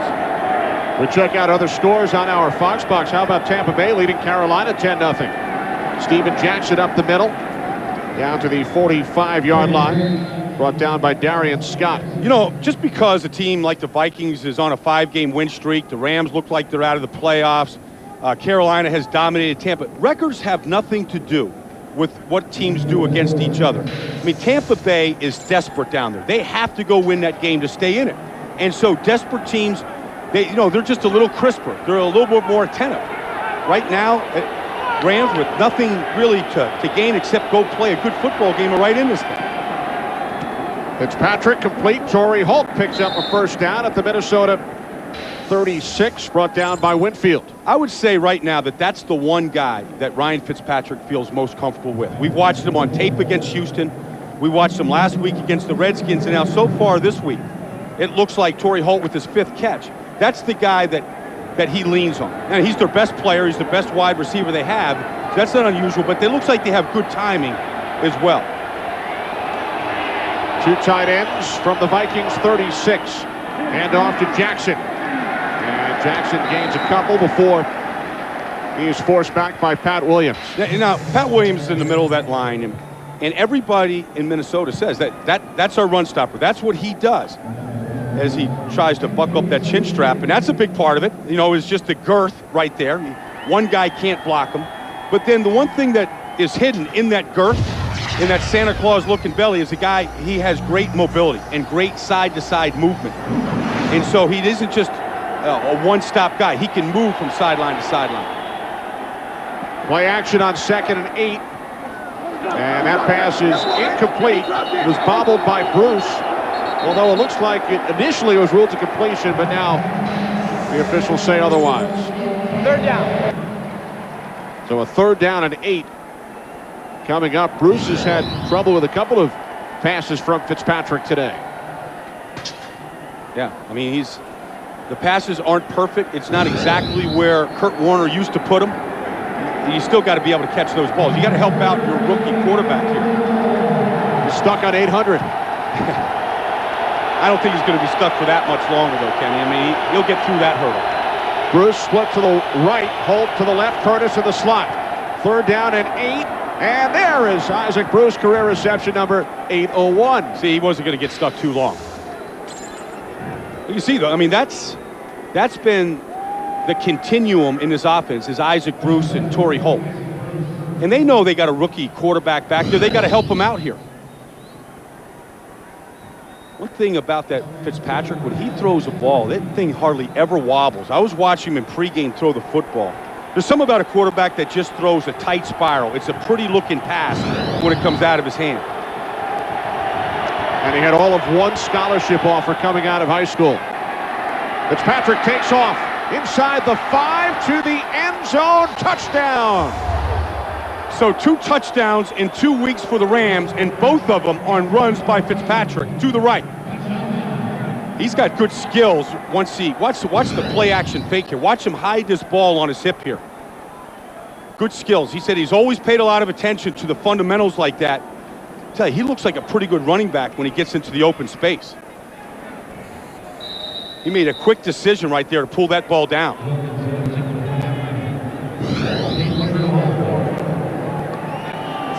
Jeff Wilkins out for the extra point. The Rams have scored the last 10 points of the game after falling behind 13-3. Second rushing touchdown in as many weeks for Ryan Fitzpatrick.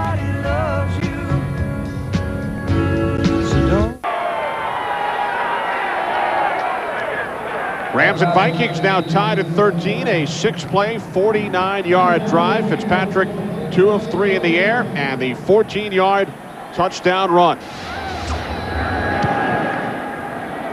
Wilkins kickoff. Taking 3 yards deep in the end zone by Robinson. He hurdles one Ram, hurdled Dane Looker, and is brought down at the 20 by Drew Walrus.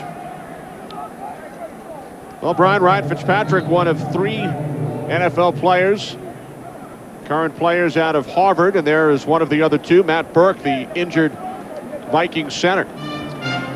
Yeah, I mean, it's not a long list, not a long roll call, but a lot of high SAT scores right there in that group. Isaiah Kazavensky, linebacker with the Seattle Seahawks. In fact, I was talking to Ryan Fitzpatrick about his course loads. He said they met each other today for the first time. Yeah, Fitzpatrick and Matt were both econ majors, and they said that the playbook is tougher than some of the classes. Michael Bennett gaining 2 on first down, stopped by Leonard Little. You know, like if you're a Harvard grad, I mean, you know if somebody else went to Harvard in the league, you want to meet them, and you're looking forward to that meeting. Matt here, who'd been a Pro Bowl player and forced out this season with some injuries to his hip and to his groin area. He'll be back next year healthy. He wants to go see what the guy is about, see what he's like, and you hope that he has success in this league, just not against your team. From the 22 on 2nd down and 8, and Corwin Robinson able to make the catch and picks up the first down. Brad Johnson able to chuckle about that pass. Yeah. Well, he's been under siege by the blitz of the Rams all day, and he got hit. That ball popped right out. Watch Pisatino Isamoah come right here. He's the one that hits him. Just popped him right on his throwing elbow here. Yeah.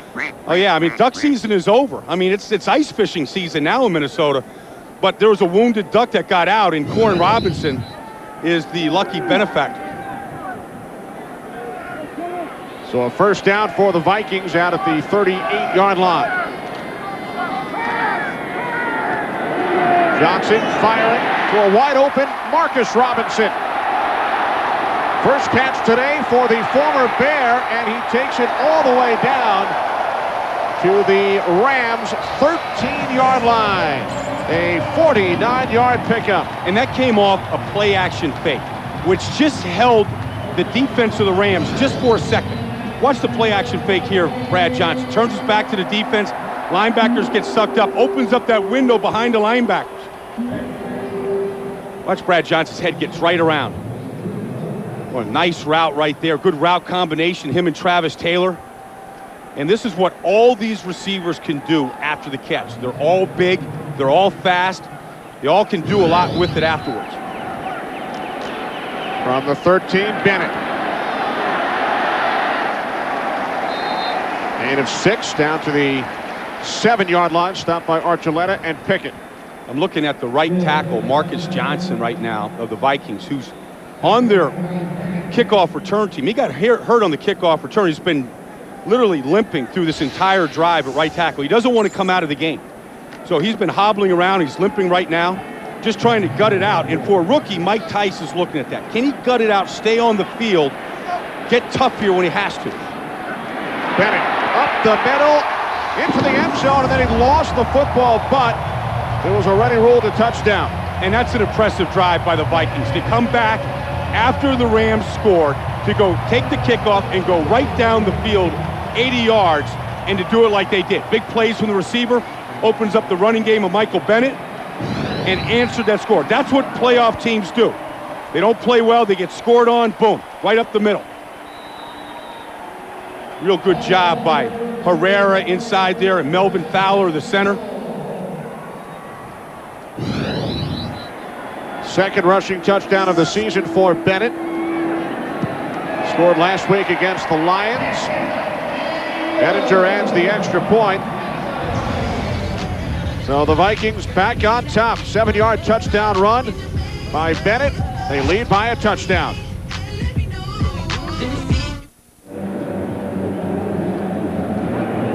Five plays, 80 yards for the Vikings. The big play, the 49-yard reception by Marcus Robinson, and then Michael Bennett into the end zone from 7 yards out. Paul Ettinger kicking off to David Allen. Backpedals to the 3. Looks to cut it back inside, and is brought down after a 20-yard return by Antoine Winfield.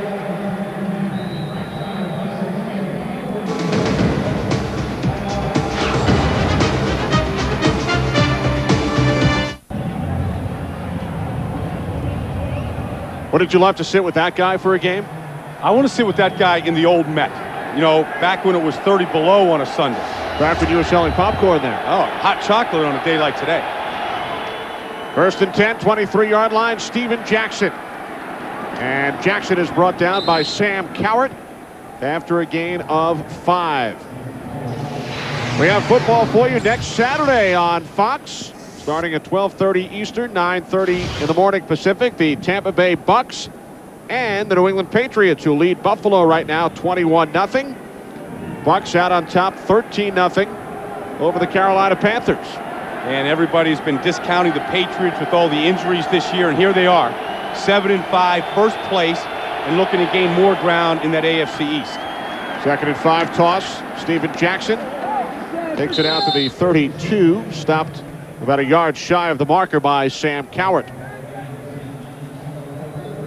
Right now, the Patriots looking to go 8-5 and gain a little more separation with Miami. The Bucks winning at Carolina here today, trying to stay on their heels, trying to pull in for a tie in first place with Carolina after today. Big national TV game here on Fox, and the football only gets bigger and better every week, all the way through right now. Patriots can clinch the division with a win, and the loss by Miami later today in San Diego. These Viking fans know what the playoffs are all about. They won a game up in Lambeau Field last year.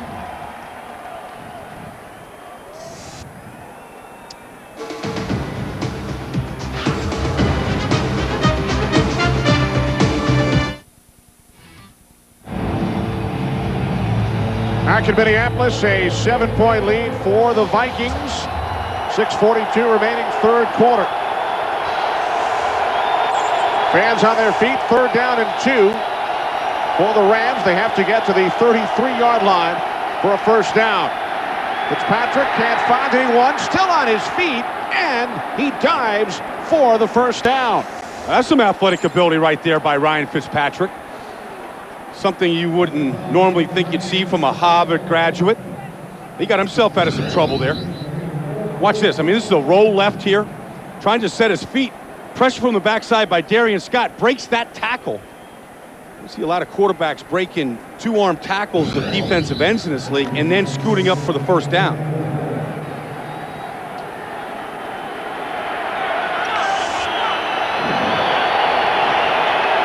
Kane Looker in motion from the 34.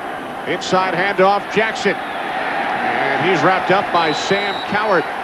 Loss of 1 on the play as we check in with old number 14, James Brown. Hey, Kenny, Brian Baldinger will love this run by Jerome Bettis. Watch him run over number 43, Mike Green, the free safety. Then Brian Urlacher, number 54. Yeah, that's the bus's way to run it. 21-3, Pittsburgh on top. Hey, Kenny and Brian, I'm sorry they wasn't wearing a stocking cap back in the day that you saw the big old hairdo back from Harvard days. Back to Kenny and Brian. JB, it wasn't in style back then, but that looks like Steeler football right there with the bus. And that's good news for the Viking fans here. Bears 8-game win streak in jeopardy. Third interception thrown by Fitzpatrick today. It's the second for Brian Williams. And Williams takes it all the way back, then lost the football, but it looks like the Vikings recovered. Pat Williams fell on it after the strip. So Fitzpatrick picked off for the third time, and Williams brought it back 31 yards. Yeah, and his receiver, Torrey Holt, fell down on the play. Here's Torrey Holt on the outside, working one-on-one with Brian Williams. See, he fell, never got back on his feet, and that's that timing offense. I mean, Ryan Fitzpatrick is told to throw it to a spot. Throw it right to the numbers, and that's what he did. But if the receiver's down, you know what? That's Fitzpatrick right there, Williams that comes up with the ball. So Isaac Bruce slipped, and Brian Williams comes up with his second interception today, his fourth of the season. Michael Bennett gains a yard down to the St. Louis 20. Yeah, I guess that was Isaac Bruce that slipped on the outside. And there's Isaac on the Rams sideline. That's always been the problem with people that want to implement a timing offense where you're throwing it to spots.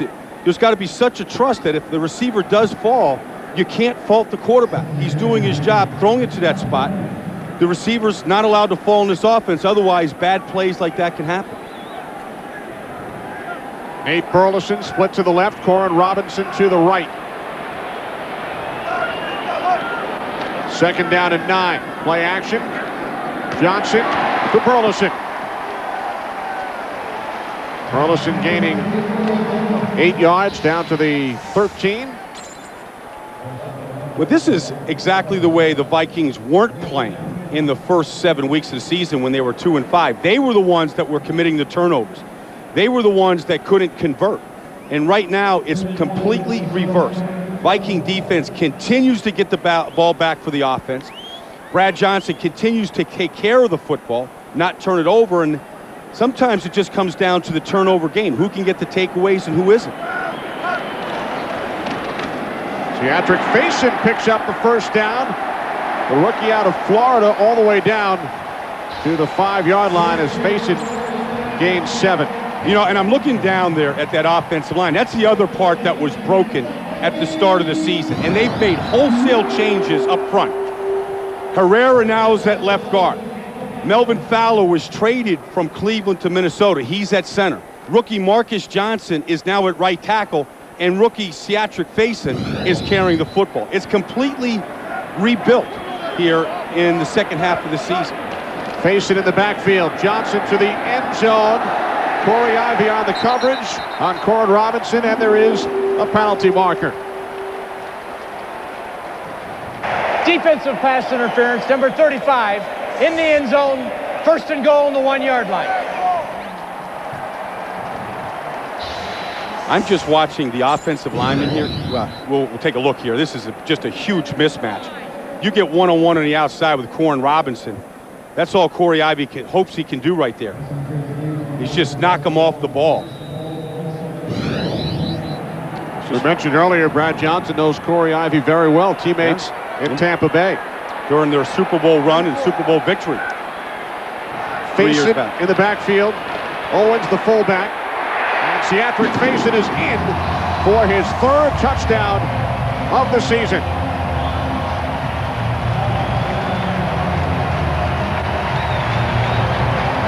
Faison, the third-string running back, leads the Vikings in rushing touchdowns. They like the rookie from Florida. I mean, he's a tough inside runner. He's got good vision and quickness, and Joe Vitt looking up there saying, wasn't it just 13-13 a couple of minutes ago, right back in the game? 2 touchdowns in under 5 minutes. And the Vikings have now scored 10 points off turnovers. Yeah, and you know, that's just been the formula, and it just continues. So it starts with the Brian Williams interception. Second week in a row, I've talked to the defensive backs of the opposing team of Ryan Fitzpatrick, and they're like, no rookie quarterback is going to beat us. Now, and I tell you, the offensive linemen, I'm watching the guys sitting down there, Faison's congratulating. Those guys are excited. And it's good to see Marcus Johnson, a rookie, Herrera, all those guys inside, Bryant McKinney, those guys are playing the game up front with a lot of emotion. The Vikings look to become the 4th team to start the season 2-5 and go to the playoffs. The Saints did it back in 1990, the Lions in 95, and they won a playoff game, and then the Jets in 02. Remember, that was Wayne Fonz's team. They won out at the end of the season, got to the playoffs, ended up losing to the Eagles that year. And then the Jets a couple years ago with Herman Edwards got off to a bad start, finished strong. Vikings started 2-5, wins over the Lions, the Giants, the Packers, the Browns, and the Lions again. Allen from the goal line. Whew. Oh, big hit made at the 20 as Allen is met by E.J. Henderson after a 20-yard return. Yeah, you know, and that's what the Vikings have going for them down the stretch. They still have 2 more home games out of the final 3 games, and the crowd is with them right now. It's going to be more fun to come to work every day. You know, the month of December, Pittsburgh comes to town next week. It's like they're having some fun out in Heinz Field today against the Chicago Bears. I mean, that game is just huge. It tilts the whole balance of power. The Bears would fall back a game. The Vikings could gain a game here. Be a 1-game separation with 3 to play. The Vikings have already lost to the Bears this year, 28-3 in Chicago. Fitzpatrick with loads of time, and now he throws, and the catch is made by Isaac Bruce out at the 39-yard line, a 19-yard pass play. I'll tell you, the guy that feels left out in this whole thing for the Vikings is Darren Sharper today. I mean, nobody has more interceptions in this league since 2000 than Darren Sharper with 38, and he's a true thief back there. In every play, he has his eyes on the quarterback and eyes on his responsibility. And he's always looking for that opportunity to go jump a route. 3 interceptions today, none for Sharper. He's feeling lonely. Torrey Holt makes the catch in Vikings territory, so Fitzpatrick comes out firing, 19 yards to Bruce, and now 17 yards to Holt. Sharper was just a little bit late that time getting up there. Just a little late reading that throw that time. Watch Sharper right here. I mean, he's going to read this play and come up. He ends up making the initial hit. See that dig route, that route coming inside? That can be his interception there if he reads it a little quicker. From the 44, Steven Jackson. Jackson up the middle, down to the 37-yard line of the Vikings. A gain of 7, setting up a 2nd down and 3. I think with still a full 4th quarter to go, and the fact that this Ram team came back from 17 points down on the road in Houston a couple of weeks ago, that they don't have to panic. And that's Steve Jackson. There's a statistic out there in the league that who breaks the most amount of tackles. He's 5th in the league at breaking the most amount of tackles right now. That's when you look for it in the 4th quarter. 2nd and 3. Fitzpatrick pump fake. Now he throws. Intended for Bruce, and it's dropped by Sharper. Look, he can't believe it. He got 2 hands on the ball, read the play perfectly, and he said, that's the thing. That's the reason why I have so many interceptions. I've got great hands, and right here, we might have jinxed him here. Good ISO right there. Usually, he doesn't drop that ball. That's his catch. He has 7 interceptions this season, 6 over the last 5 games. And he's watched Williams pick off 2 today and Winfield with the other. He's going to blame that on Antoine Winfield for tripping him up right there. So now a 3rd down and 3. Bad snap. Fitzpatrick could not handle the snap. And he's forced to fall on it. Setting up a 4th and about 5 as we send it to Los Angeles once again. And James Brown. Hey, Kenny and Brian, Carolina was driving, threatening big time here. Jake Delhomme back to pass, picked off by Rondé Barber. You know he had 3 picks last week. That's 4 picks in the last 2 weeks. Nice return, stopping that drive and that threat right there. Back to Kenny Albert and Brian Baldwin. All right, thanks, JB. Rams going for it here on 4th and 6 from the Vikings 40. And a penalty marker prior to the snap. This may change their... False start offense number 66. 5-yard penalty, still 4th down. That's on the right tackle, Rex Tucker. And that'll change their thought about going for it on 4th down. So the Rams will send out the punting unit, Brian Barker. Mike Tice's Vikings leading Joe Vitt's Rams by 2 touchdowns. 27-13 late 3rd quarter. That's just that jerk right there, and that's just crowd noise. Can't hear the snap count, think you heard it, not sure if you did, and you flinch. Fair catch at the 10-yard line by Mewelde Moore. 35-yard punt by Barker.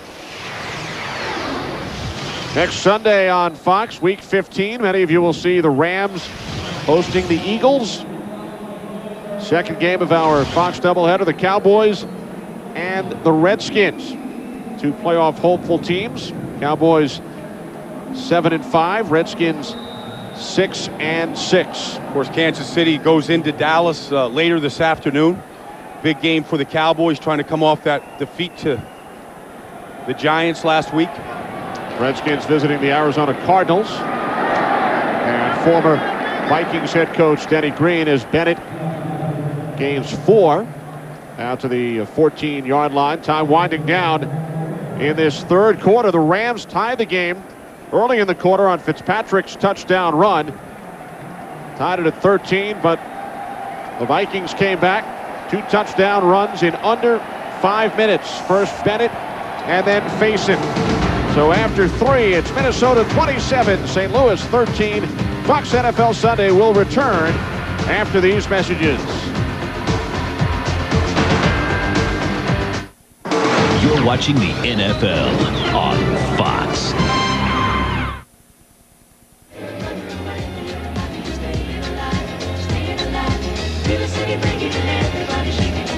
Vikings by 2 touchdowns as we get set for this 4th quarter. You think the Vikings were discoing back in the day when they were coming to discover America?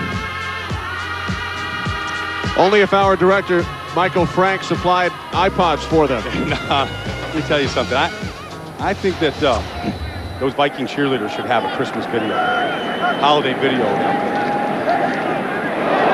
there. Did you buy a couple? Yeah. Oh, I got a couple stocking stuffers. Michael Bennett losing 4 yards on 1st down as we head west to James Brown. Hey, Kenny, take a look at this. Kyle Orton, you know, under all kinds of pressure there in Chicago to deliver big plays. Here he does, 43 yards through the air to Bernard Berrien. That set up a 1-yard TD run by Thomas Jones for the score. The point after is missed. 21-9 Pittsburgh, 13:31 left in regulation. Back to Kenny and Brian. Kenny, that's what it used to look like in Bloomington, Minnesota, many Sundays at Metropolitan Stadium. And that was a lot of fun back then when it was an open-air stadium. Johnson out of the end zone hitting Bennett. And the Vikings will be forced to punt. Remember that, Kenny, back there at the Metropolitan Stadium, both teams were on the same sideline. Both teams would be on that sideline over there.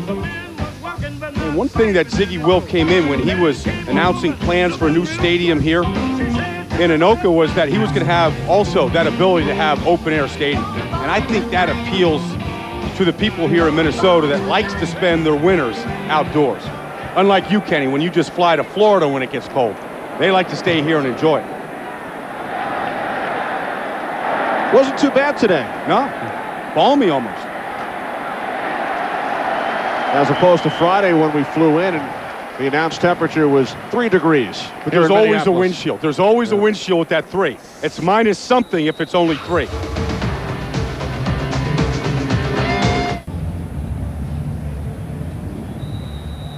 With producer Pete Macheska, director Michael Frank, associate director Barry Landis, we welcome you back to Minneapolis. Kenny Albert, Brian Baldinger. A 1st and 10 for the Rams from their own 45 following the punt. Steven Jackson on 1st down, gaining 4 down to the 49, brought down by Pat Williams, setting up 2nd down and 6.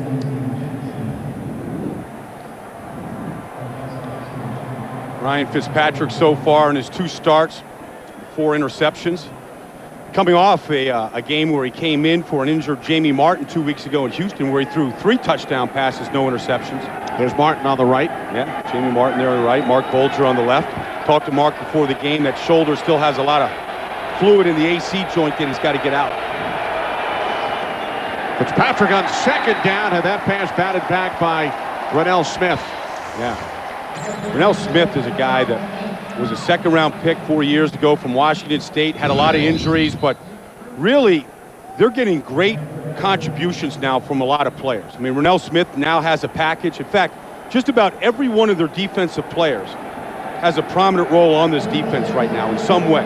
3rd down package, they have their dime package, 6 defensive backs, 1 linebacker, and a lot of guys getting on the field and contributing right now.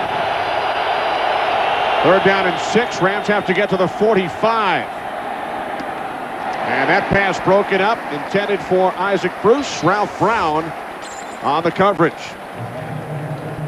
So the Rams go 3 and out, and will send out their punter Barker. Well, it's a tough league to learn on the job. On-the-job training in this business is difficult. I don't care how smart you are, what your Wonderlic tests are, what kind of talent you have. There is just so many great athletes on the field that you have to be perfect some days just to get a completion.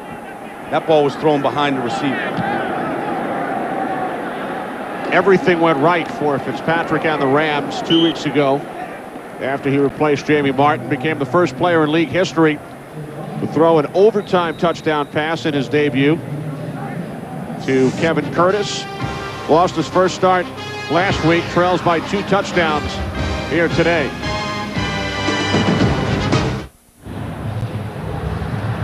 The Indianapolis Colts can clinch home field throughout the playoffs with a victory today over Jacksonville. Brian, the Colts lead that game 26-3. And you know what kills me, Kenny, is everybody's saying, boy, Indianapolis has a tough schedule. You know, they got to play Jacksonville, they got to play San Diego. Let me tell you, San Diego and Jacksonville are saying, we got to play the Colts. I mean, the most complete team by far in football. I think that they have an excellent chance of being undefeated. Johnson incomplete, and there is a flag as he took a hit from Damian Lewis. I guess things were a little different in Indianapolis, Brian, than when you played. Holding defense number 95. 5-yard penalty, automatic 1st down. Not what you called it, Anthony Hargrove. A little different than when you played for that 1-15 Colts squad. Yeah, you know what's interesting is you look at Joe Vitt. On that 1-15 team, we had an interim head coach, Rick Venturi, and he was a lot like Joe Vitt, a lifetime linebacker coach, defensive coach, and talked the same way as Joe Vitt. Talk tough, emotional, passionate, loves the game, wants his players to love it as much as he does. He said that, you know, every night he wakes up between 2 and 3 in the morning, thinks about what he's going to tell and talk to the team about, goes back and sleep for 2 hours, gets up, and then goes to work for 18 or 20 hours a day. Big hole for Bennett. Bennett takes it out to the 40, gain of 15. And this is an athletic group on the offensive line, and they really are getting out. Here's Mike Goldberg getting out right here. The right guard gets out and throws the lead block. So right now, between Goldberg and Fowler and Herrera, Mike Tice has a similar group as when Robert Smith was here, when he had Jeff Christie and Randy McDaniel.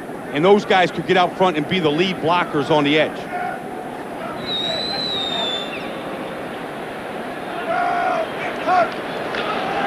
From the 40, end around. And Koren Robinson is knocked out of bounds after a gain of just 2. We check in once again with James Brown. Hey, Kenny and Brian, take a look at Cadillac Williams helping to make sure that Tampa Bay snaps a 5-game losing streak to Carolina. This one, a 10-yard run to pay dirt, his first multi-touchdown game, and his 5th 100-yard rushing game. That is a team rookie record, up 20-3, 5:33 left in regulation. Back to Kenny and Brian. So a big day for Chris Sims, Cadillac Williams, and the Tampa Bay Bucks. On 2nd and long, here's Bennett. And Bennett lost the football. Bennett fumbled, and it's recovered by Brandon Chiller.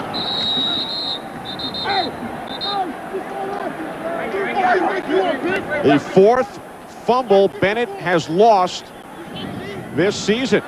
And that's why it's tough to believe in him. Just when you want to give him the ball, you want to feed him, he coughs it up like that.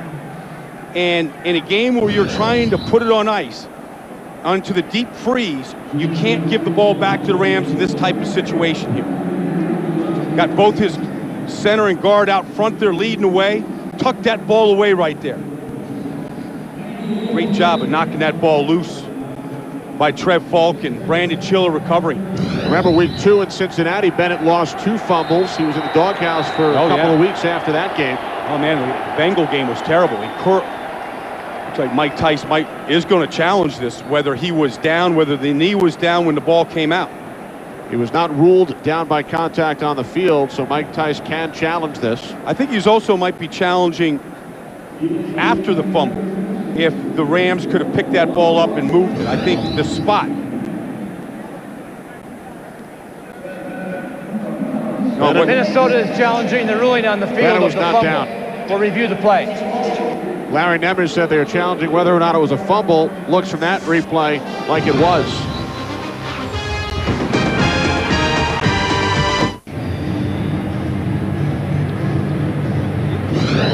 Well, there's no doubt that this is a fumble here. Mike Tice isn't challenging whether it was a fumble. What he's challenging was Brandon Chiller down right here when he recovers this football and when he got up to run. What they're saying is right here, did Travis Taylor, did he touch him when he was on the ground? Any part of a Viking touching him down, Mike Tice could win this challenge, but I don't think he's going to win this. I think the ball is going to stay where it is. After reviewing the play, the runner was not down by contact. The ball was out before he was tackled. Therefore, the ruling on the field stands. First down, St. Louis. Well, it sounds like Larry Nemers charged with did not their even first look team at whether or timeout. not Chiller was down. He looked at whether or not it was a fumble. Even if Tice won the challenge, would have been only an 8-yard difference. Yeah. So it will be a first down for the Rams on the Vikings 33. Brandon Chiller starting today for the injured Dexter Coakley. Yeah, it's going to be out for the season. And Vikings lose a timeout on that challenge, too. And they're a costly turnover right there.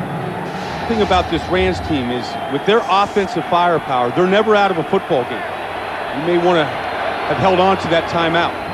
Here's Steven Jackson.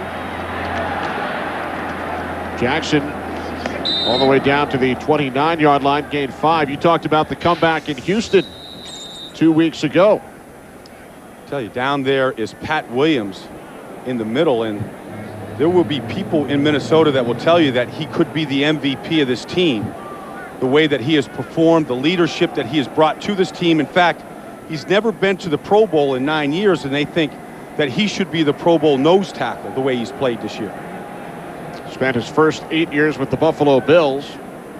He was a free agent, wasn't drafted coming into this league. They're minus Kevin Williams these last 2 weeks. They're Pro Bowl defensive tackle.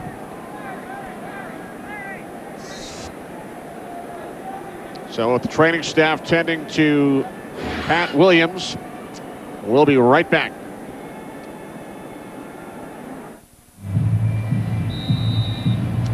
Well, Pat Williams over here is just fine. Kevin Williams, his counterpart, the other defensive tackle in street clothes today, should be fine starting next week. He's been out with the left knee sprain, but he's been working out and getting stronger. Steven Jackson on second down takes it down to the 27-yard line of the Vikings, a gain of 1. Yeah, you know, and in Kevin Williams' absence, I see C.J. Mosley down there, a rookie. He's played very, very well. And that's what this league has always been built on, Kenny. When somebody gets hurt, another guy gets an opportunity. So a rookie, C.J. Mosley, from the University of Missouri, not a lifetime Ram fan by any means, has had 3 sacks the last 2 weeks and has played very well. Third down and 4. Fitzpatrick off his back foot, complete to Torrey Holt, who picks up a Rams first down. Holt has become the go-to guy for Fitzpatrick once again today. Well, I was talking to Brian Williams, who was Torrey Holt's teammate at North Carolina State, and he said what makes Torrey Holt so good is he makes every pass pattern as he comes off the line of scrimmage look the same. It's the same start to every route. And then he can change direction just as quickly going one way as he can the other. From the 21, Fitzpatrick fires to the end zone. It is picked off by Fred Smoot.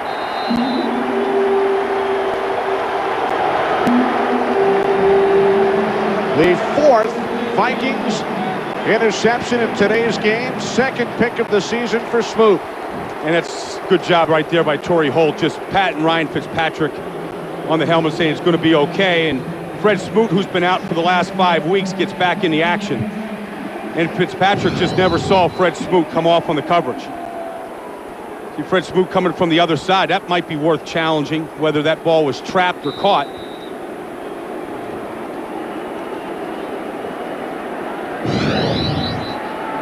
Too late now. Yeah, Vikings get the playoff quickly as Bennett is forced back. So Fitzpatrick has thrown 4 interceptions in today's game. And the Vikings with a 2-touchdown lead, looking to make it 6 consecutive wins. Congratulate Fred Smoot, who's missed the 5 wins, missed the last 5 games with the collarbone injury. Yeah, I mean, he was one of those key free agent acquisitions from the Washington Redskins a year ago. Played very well on Greg Williams' #2 ranked defense at the end of the season. And the Vikings have just been stockpiling corners with Antoine Winfield and Fred Smoot and Brian Williams over the last couple of years. Bennett bottled up again on 2nd and 10. Under 9 minutes remaining, 4th quarter. Brad Johnson and the Vikings leading by a pair of touchdowns, 146 yards in the air for Brad. Michael Bennett, 70 yards on the ground and a touchdown. And that key 49-yard reception by Marcus Robinson led to a Vikings score in the 3rd quarter. You know, and you look at the Viking receiver, it's not a great day. And, you know, it's not that kind of a day today. The defense has constantly gotten the offense extra at-bats with turnovers.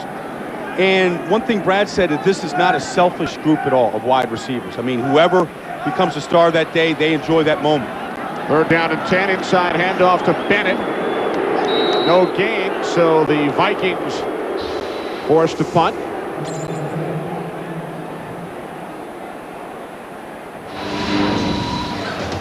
Well, we take you back to the 3rd quarter touchdown drive.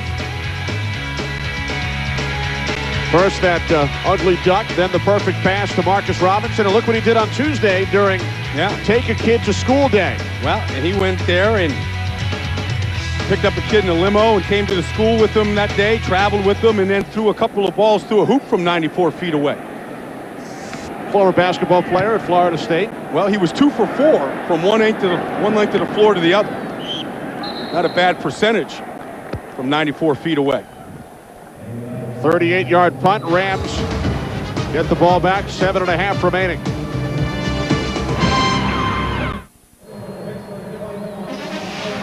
A reminder coming up next Saturday on Fox. It will be the Tampa Bay Bucks and the New England Patriots. Pregame gets underway at 12:30 Eastern, 9:30 a.m. Pacific. Both teams winning today. Tampa Bay 20-3 over Carolina. And the Patriots with a 28-0 lead in Buffalo.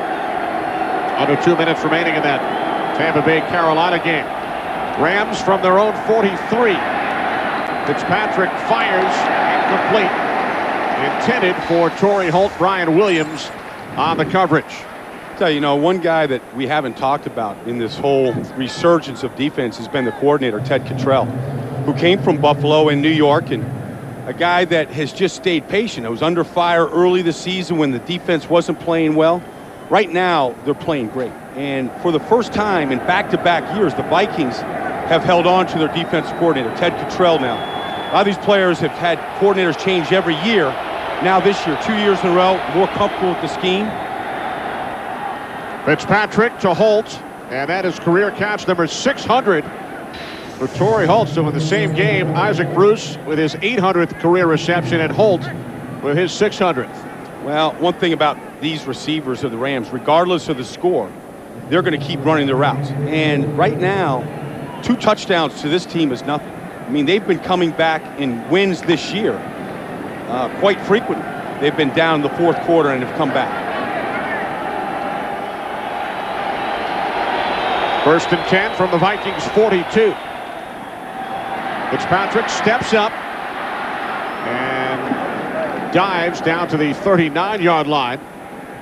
Gain of 3 on the play, setting up the 2nd down and 7. How about the Bengals and Browns tied at 20? Wow. Late fourth quarter. Yeah. Browns, the last team on the Vikings schedule to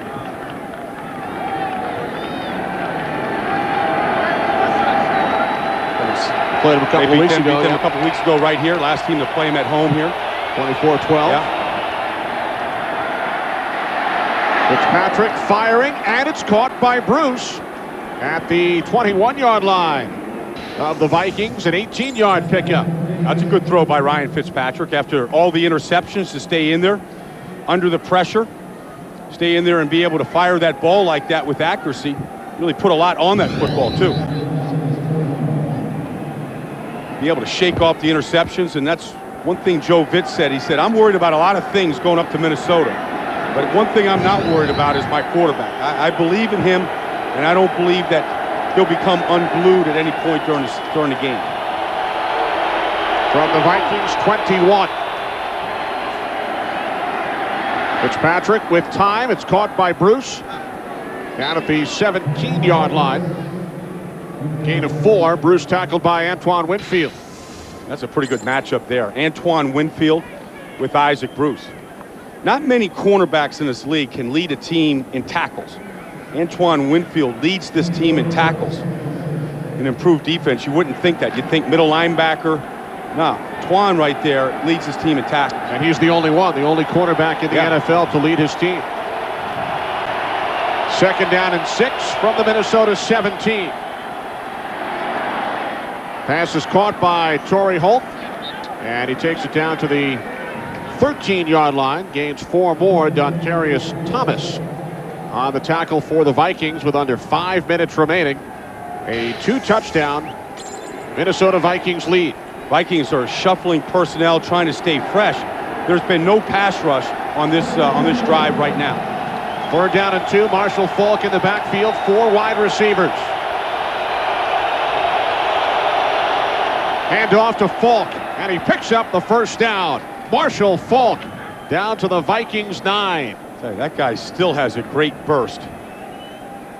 Fresh set of downs here for St. Louis. I was talking to Mark Bulger before the game, and he said that the night before the game in Houston 2 weeks ago, he had Joe Vitt pull out that great comeback win against Seattle down 17 in the fourth quarter to show the team, show them what we're capable of doing when we run our offense to perfection. They beat Seattle 3 times last year. Fitzpatrick to the outside. It's caught by the fullback, Hitchcock, and he takes it down to the Vikings 5. Yeah, I mean, they've had fourth quarter comebacks this year. Down 10 to New Orleans, came back and won by 11. Down 3 to Jacksonville, probably their most impressive win of the year at Jacksonville. Down 14 against Houston 2 weeks ago and came back, and that's a look of consternation there from Ziggy Wilk. Rams are the last team to beat Jacksonville, losing to the Colts today. Faulk down to the 4-yard line, forced back by Pat Williams.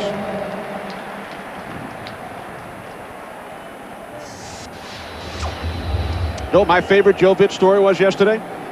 met his wife while he was working the door at Johnny Unitas' restaurant in Baltimore, and he asked her for ID. Yeah. She was only 18 at the time. He was just in college. Under 3 minutes remaining. 3rd and goal.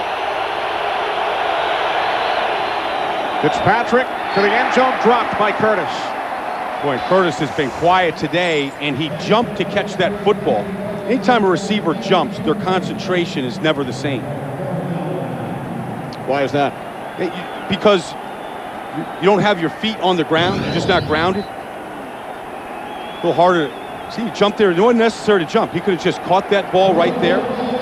Now they're forced to go for it on 4th down here from the 5. Fitzpatrick 5 for 7 on this drive. 4th and goal. 4 receivers, Falk in the backfield. Fitzpatrick to the end zone, incomplete. He was looking for Isaac Bruce. The defense has held up. The defense has been unbelievable inside the red zone the last couple weeks. Against Detroit last week, 3 times they had the ball in there, kicked 3 field goals. Today, the Rams have been down there. They've stopped them on 4th down inside the red zone twice today. None more important than this one. Great coverage that time by Sharper.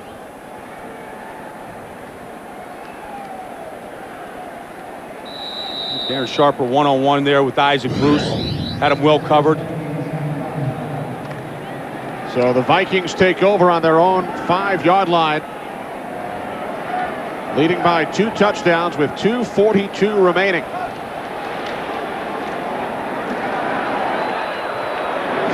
Patrick Faison has scored a touchdown back in the 3rd quarter. 4 minutes 54 seconds after a Michael Bennett touchdown, which gave Minnesota the lead. Timeout called by the Rams. They stop the clock with 2:35 remaining. Ryan Fitzpatrick, in his 2nd NFL start, has thrown 4 interceptions. Some of them I got to put on the receivers. Kevin Curtis stopped running on that one. Timing just a little bit off.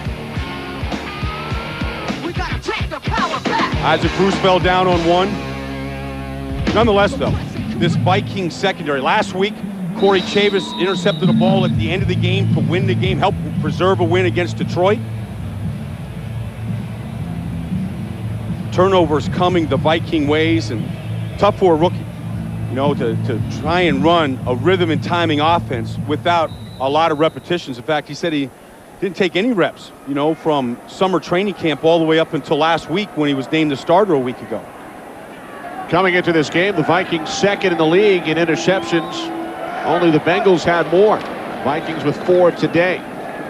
Faison brings it out across the 5. Of course, the Vikings threw 5 interceptions to the Bengals. One of the reasons why they're leading the league in interceptions. Bengals with 26 coming into play today. Another timeout called by the Rams, stopping the clock with 2:29 remaining.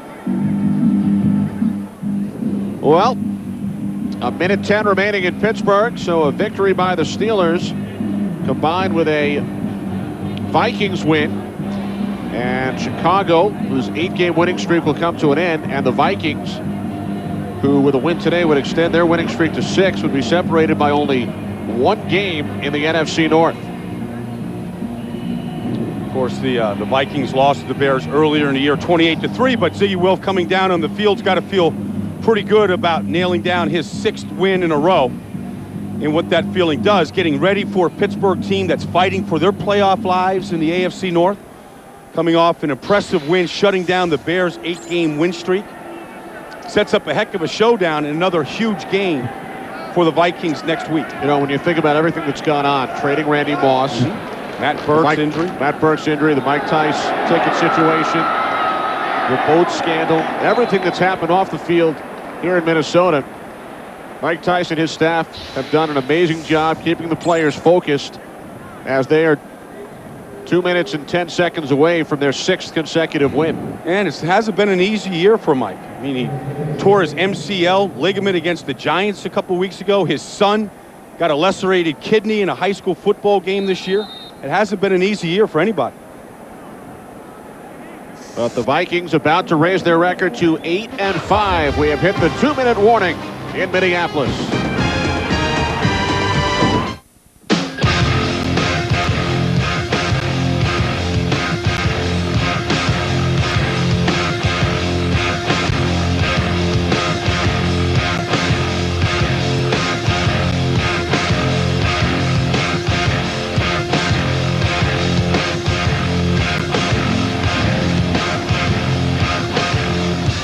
He's up on the big screen, the Minnesota Vikings, with 2 minutes remaining, leading the St. Louis Rams by 2 touchdowns. Darren Bennett will punt from his own 5-yard line.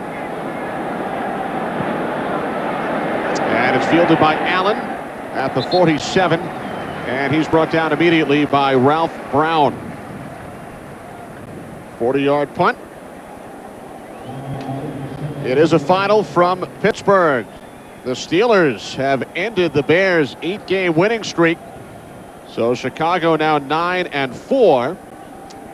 And the Vikings with a victory would pull to within 1 game of Chicago, and they will play the Bears here on the final Sunday. And you can believe that that whole Kyle Orton, Rex Grossman quarterback thing is going to heat up, which can only be a distraction for the Chicago Bears with 3 games left. Their offense has to get better to make a run in the playoffs. Pass caught by Sean McDonald in Vikings territory. You saw the Colts hung on, so they are now 13-0, joining the group that includes the 34 Bears, the 72 Dolphins, and the 98 Broncos. Do you think the 72 Dolphins are getting nervous? Ooh. You think Nick Bonacani and the group are Larry Zonka and those guys are Jim Kick and all the guys right there, Bob Greasy, thinking about if somebody's going to break that? It's Patrick firing downfield, intended for Torrey Holt. Well, you look at the Colts' remaining schedule. They have the Chargers, the Seahawks, and the Arizona Cardinals. 3 to go for a perfect regular season for the Vikings. Well, they started 2-5. This will be their 6th consecutive win, their 5th in a row here at home. Yeah, you know, and it's the 2nd time in Brad Johnson's career that he's helped engineer a winning streak of 6 games in a row. He's done it before, and really for the Vikings, I think what this is and what the message should be to the league is it's better to struggle early than it is late. This is a Viking team 2 years ago that started off the season 6-0 and then just fell apart down the end and couldn't straighten themselves out and didn't qualify for the playoffs. That pass was caught by Curtis for a first down. Last 2 years, Vikings had started 6-0 and 5-1. And by the way, that other 6-game win streak for Brad Johnson you referred to was here with the Vikings in '97. Well, I think it's interesting. It's Torrey Holt, another Rams first down. And then he lost the football. That's Terrence Sharper. He wants his hands on that ball. And then he fumbled. The question is, was Sharper down? Sharper's like, if I can't get an interception here today, I want to get myself a fumble. Wow. Rams recover. See, was this a fumble to begin with here? So the Rams commit their 5th turnover, and the Vikings their 2nd on the same play. Yeah. Sharper committed the same problem right there that Torrey Holt did. Didn't put the ball away.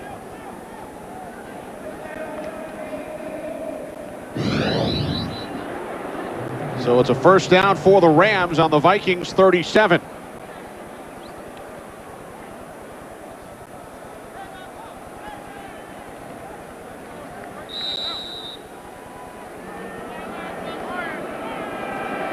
Fitzpatrick out of the shotgun.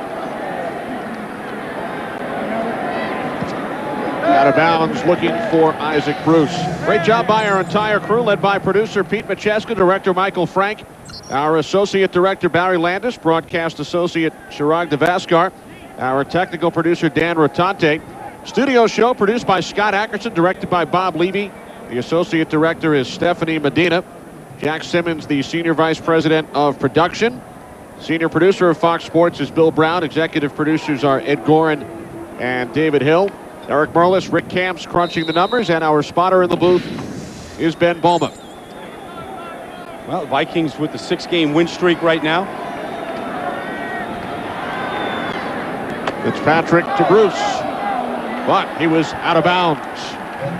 I think what you look at today, and really the dichotomy is Ryan Fitzpatrick throwing 4 interceptions.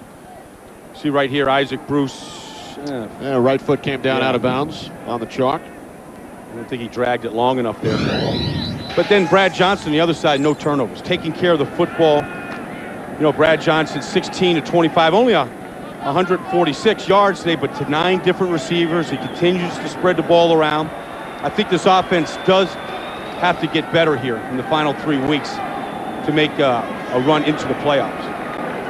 And they're going to see better defenses. Yep, that pass caught by Falk, and with that reception, he becomes the all-time leader among running backs in league history for receiving yardage. So let me get this right. Isaac Bruce with 800 catches. Torrey Holt with 600. Marshall Falk, all-time leading receiver as a running back. You got it. All in the same day. And now Fitzpatrick to the end zone, deflected, and Sharper has his interception. Now he can go and take the shower here. Now he got his. Now he's happy. That's number 39 for him over the last 5 years. Number 8 this season, the 5th Vikings interception of this game. He's like, I'm not going to be happy today unless I get mine. Everybody else is getting one. Guy has great hands. And we welcome those of you who had been watching the Bears and the Steelers, as well as the Bucks and the Panthers. Kenny Albert, Brian Baldinger, as the final seconds will tick off here in Minnesota. 5 interceptions for the Vikings. Corin Robinson scored the first touchdown of the game. Ryan Fitzpatrick, in his second NFL start, throws 5 interceptions. There's Joe Vitt, the Rams interim head coach. St. Louis drops to 5-8. The Vikings 8-5. Minnesota within a game of Chicago in the NFC North. Oh, you got to play all the games out, Kenny. You got to play all 16 games before you determine who's in the playoffs and who isn't. A lot of football yet to be played. Mike Tice's Vikings win their 6th in a row. Their 5th consecutive win at home.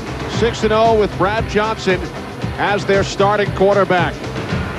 Minnesota within a game of Chicago will return to the Metrodome right after these messages.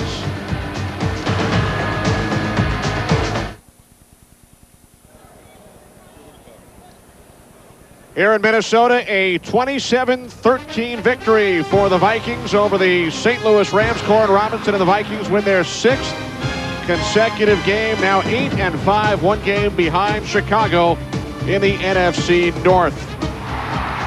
We check out our UPS leaderboard. Brad Johnson, 146 yards in the air for the Vikings. Michael Bennett, 70 on the ground. Robinson, a 13-yard touchdown run and a 61-yard kickoff return. For Ryan Baldinger, this is Kenny Albert. So long from the Metrodome as we send you west to James Brown in Los Angeles. We continue going around the National Football League to get you caught up on highlights and scores and putting things in perspective. So we now turn it over to the Blonde Bomber, talking a little bit about St. Louis and Minnesota. Minnesota is 6-0 with Brad Holland. What's Brad's last name? Brad Johnson. Brad at the helm. There you go. The owner, Ziggy Whip. Ziggy, how you doing? You got to learn where the cameras are, Ziggy, if you're an owner. Nice job. Corin Robinson, a little option on a reverse 13-yard touchdown run. His first run for a touchdown on the season. Vikings up 7-0. Ryan Fitzpatrick, the young man out of Harvard. What's his name again? Fitzpatrick. All right. I got my tongue in my way. There you go, 14-yard run, 13-13. And then it's Michael Bennett. Big day, straight up the middle, 7-yard touchdown run, 20-13. Fitzpatrick. Uh-oh, what happened? Ball got away, went up high. There's your interception by Brian Williams. Good day for the Viking defense, good day for the Viking crowd, and certainly owner Ziggy Will. Fitzpatrick, not a good day, but that's okay, young man. That's all about learning how to play. 27-13, Vikings now 6 in a row take their record to 8-5. All right, I guess it's safe to say that the Vikings are getting Ziggy with it. Ziggy. They pull that one off. We got to give Ziggy that's a Mike Berger line. That's a Mike Berger line. John Gruden, head coach of the Tampa Bay Buccaneers, remembers the 9th week of the season when his team was beat 34-14. Watches the Cadillac run hard. 14-yard score, 7-0. Buccaneers over the Panthers. Steve Smith, top right of his screen, goes up. He is is smoked by Will Allen. A legal hit, gets up, walks off the field, does return. Like I said, score is 7-0 now in the fourth quarter. Jake Delhomme looking, thinks he's got his man, Ricky Proehl, but there he's picked off by Rondé Barber. 4 touchdowns in the last 2 weeks. Remember, 3 last week against Atlanta, 1 in this football game. Cadillac Williams, first time in his career for multiple touchdowns. There he goes up the middle, his second of the year, 10-yard score, 20-10, Tampa Bay over the Carolina Panthers. And I think I recall correctly that the three of you said that Chris Sims doing a nice job. Indeed, he did. 20 of 27, 138 yards. And he talked without Jay Glazer after the game. All right, thanks, JB. Chris Sims, you guys have now swept all your opponents on the road inside your division. What's happened with you guys in the last few weeks to bring up that confidence? You know, we're just playing, we're playing tough, hard-nosed football. You know, our offensive line's controlling the line of scrimmage, doing a great job. We're not making a lot of mistakes. And, you know, we feel a little bit underappreciated right now. I think a lot of people overlook this. You know, that seems to have been the theme all last night. Underappreciated, the whole woe is me thing. Yeah, you know, I mean, hey, we watch all the sports shows, and we see all the so-called experts, you know, picking the Panthers every week and whoever we're playing. So we just want to keep playing and hopefully, you know, pile up these wins. You in the fourth quarter also, you've been stellar in the fourth quarter of this season. Going into your starting stint here, what's happened now in the fourth quarter to show you that you have this confidence? Well, I think it's like me and you were talking about last night. You know, the Redskin game, I think, propelled us to at least give us a momentum and say, you know, we can get it done no matter what the circumstance. And, you know, we've kind of just been following along that way. It hasn't always been pretty, but we've been making the plays when we had to. All right, thanks. Congratulations. Stop feeling sorry for yourself. JP, back to you. All right, Jay, as we take a look at the NFC playoff picture, and again, Jimmy Johnson already talked about things being tight in the NFC North, certainly the same in the NFC South. All of the NFC East teams are playing later. Jimmy and Howie, as we take a look at this, again, design parity in the National Football League. Certainly that's what we're heading towards at the end of the season as well. Well, you look at the NFC South, Tampa right now tied 9-4 with Carolina, but Tampa's got the edge with division record. So it's going to go down to the very last week. You got Atlanta a couple of games back, of course, be playing tonight. So, you know, Carolina and Tampa are going to have a tight race. Well, Minnesota back in the picture. It's a game you expect them to win at home. They get Pittsburgh, a resurgent Pittsburgh, in next week. And then the last game of the year, at home versus the Chicago Bears. That might dictate the fate of their season. If they don't win the division, I don't know that they get in. Yeah, Carolina, I thought would lose this football game. Now, all of a sudden, Tampa Bay, having won this game on the road, takes it on the road to a hot New England team next year. Did you change? You said the pregame show. I picked them to lose this game, but they won. I'm not stroking myself. I'm just saying a big win for them. Now they travel to New England, another tough road game. That's all I'm saying. You've got selective amnesia. No, but he acknowledged the fact that he thought they were going to lose that game. In fact, that they did. At least I went out on the limb. New England next week, right? To you. Next week? This kind of scintillating debate is what we'll come back to as we talk about Indianapolis and its drive for perfection right after. Indianapolis in its drive for perfection, taking on a tough division opponent. That will be Jacksonville. Let's see how they did today. Looking to go 13-0. All the great ones stumble. That's okay. Did you? I didn't say I was a great one. Remember this play last week? A little delayed in route. Peyton Manning to Marvin Harris on a 9-yard strike. They did it again. 7-0 second quarter. Manning back, play action, steps up. Watt rush, don't worry about it. Guns it. Down the middle post route. Where's the safety? I don't know. 65-yard touchdown. Man, 13-0, we believe, absolutely. I picked you to go undefeated. Colts, keep it up. 26-18 is your final over Jacksonville. I picked them earlier. Yeah, that's great. Snow in Buffalo, Jimmy. I know you got to love this. Corey Dillon says, watch Snow. 12-yard touchdown run as he bounces to the outside. Over the Bills, 14-0 now in the second half. Tom Brady, look, quick little screen out to the wide side to Troy Brown. 5-yard touchdown pass. New England, watch out. Here they come, getting good. 35-7, Patriots 8-5 over the Buffalo Bills. Cleveland, Cincinnati, Carson Palmer, the Bengals ready to host the Browns. Charlie Fry, play action at the goal line, looks right, throws left, wide open, hiding there for a 2-yard score. Browns up 14-7. Palmer sets up, looks out into the flat. Usman-Zada there for a 4-yard score. 20-17, Bengals over the Browns with 1 second to go. Shane Graham, 37-yarder to win it for Cincinnati. It's good. Told you, Jimmy. It's good. Bengals 23-20 over the Cleveland Browns. I told you, Jimmy. And improved to 10-3 as a result. You said you like the kid Charlie Fry, I do right? like Charlie Fry, but for the Browns for sure. All right, so as we take a look at the playoff picture again, with that victory today, Indianapolis not only clinches the division, but has home field throughout. Cincinnati looking awfully impressive. And Jimmy continues to talk about New England being a serious threat postseason. Yeah, New England's going to lock up this division if Miami loses at San Diego. So New England, everybody, they're under the radar right now. You know, everybody talked about how they had all the injuries and this and that. They know how to win in the playoffs, and they're going to have a home game in the playoffs to open Getting a lot of people back in Indianapolis. Now the speculation begins. Now the pressing questions begin. The players are going to get tired of it. At what point does Tony Dungy address it? Does he address it right away? Glenn is banged up, the left tackle. Mathis, the left defensive end, is banged up. Cato June was out today. I'm sure they have a lot of people, Nick. Jacksonville down there is always a physical game. It's fun now, Howie. Yeah. It is fun, and I Watch will how tell you right tired now, they get of answering those questions. They should revel in it. It should be fun for them. I've said all along that they're going to go undefeated in the regular season in Indianapolis. You know, they're going to go undefeated. They're going to make a run of this thing. What? You said they did lose I say that, or did I? Games. Did I say Selected that? amnesia. Say it. You tell me that. Turn around and say something That's to the him. second thing that goes is short-term memory. And but Jimmy he did make a good point. Now, I disagree with under the radar because New England is three-time world champion.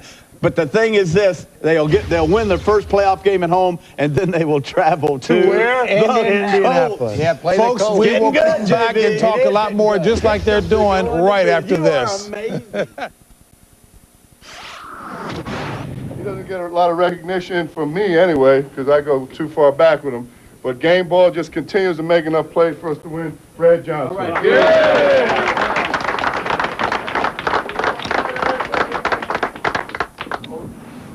Deserved honor indeed as Brad Johnson now 6-0 at the helm. Jets and Raiders. Well, the Jets, well, you know, you thought they were in the Reggie Bush run here, but 26-10, they go on to take care of business with the Raiders. You know, the Texans missed a 30-yard field goal. Talk about maybe they have Reggie Bush on the mind then? I don't know. Maybe I shouldn't allude to that, but I did. Got awful quiet on the side. Yeah, they sure did. Guys won't step out there. 7-0 Giants at the Eagles in that contest there. Seahawks 7-3 over the 49ers. Seahawks have won 5 straight meetings between these two squads. The Redskins need this win today over the Cardinals, and that will be a tough one for sure. Don't worry about it, JB. I told you they will sweep the rest of their games. No problem. That's what I'm afraid of. All right, what about the Cowboys and Chiefs then? I think the Chiefs win this game. Cowboys looking to bounce back after back-to-back losses. No, I'm not. Broncos and the Ravens. Denver has won 8 straight home games dating back to last season. All right, let's do global. I haven't used that word. Global thoughts on the day, starting with Jimmy. Well, Brad Johnson, you know, getting the 6-0 there with the Minnesota Vikings, getting the game ball. But really, Mike Tice, he's held this thing together. This thing was unraveling in the first half of the season. You know, Ziggy Welp went in, had a little talk with him, you gave him a little vote of confidence, and now he's back winning games. Give Ziggy a nickname. That's yeah. Hey, they're going to play Chicago that last game of the season for that division. Well, and it's how they're getting it done. And they get Pittsburgh next week. That to me will define their season. In order to get to that game at the end of the year versus Chicago, they've got to beat a resurgent Pittsburgh Steelers team that I'm not sure they can handle. Okay, so now what about Carolina? What about Tampa Bay? I did not see that today. They're 9-4. They're tied. Yeah, they're okay. Yeah, they switched Frank Caliendo saw it, but I did not see it. The fur ball pick. It's a classic case, in my opinion, that when you're a good football team and you're in that playoff run with 4 weeks to go, you win at home. You win at home. When you're desperate, and Tampa was a desperate team, they could not lose to Carolina. Same could be said about Pittsburgh as well, too, you know. Hey, I mentioned that name, Brad Holland, a little earlier as opposed to Brad Johnson. That's okay, but you know, that's Harvard guys, this show's live. It's okay. I make enough mistakes for everybody. Scotty said a basketball player. You're right, Scotty, certainly with UCLA. Hey, football next week. We're on the air at 12:30 p.m. Eastern Time on Saturday. It'll be the Buccaneers at the Patriots. Can I be a little late for that? Can you be a little late for that game? No, you got to be here. Now, you can't be late for Sunday either. We've got a doubleheader actually coming up on Sunday for sure. So some good stuff. Oh, Cowboys and Redskins. Cowboys and Redskins, two desperate teams. We're going right to come there. out. We're going to come next week with the top 10 defensive players that you don't know about in the NFL. That you don't know about in the NFL. You don't know about, yeah. Any of us, none of us know about them. Well, you would know. I would know. How about him? You know what? I don't care. This could be a big research week for him. I don't care. So if you're trying to take a shot at me, Terry really does care. What he's saying is that he will learn. We'll see you next week right here. Promotional consideration paid for by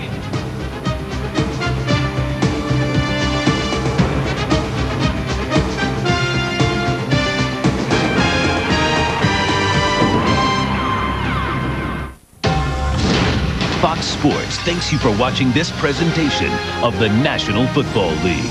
The NFL is online at www.nfl.com.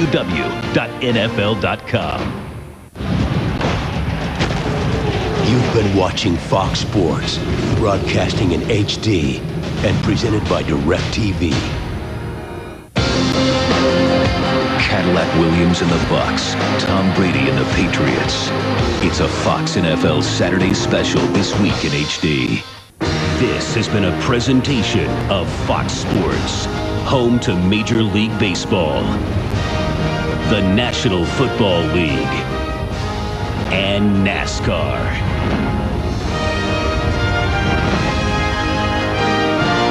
3, 2, 1. See ya.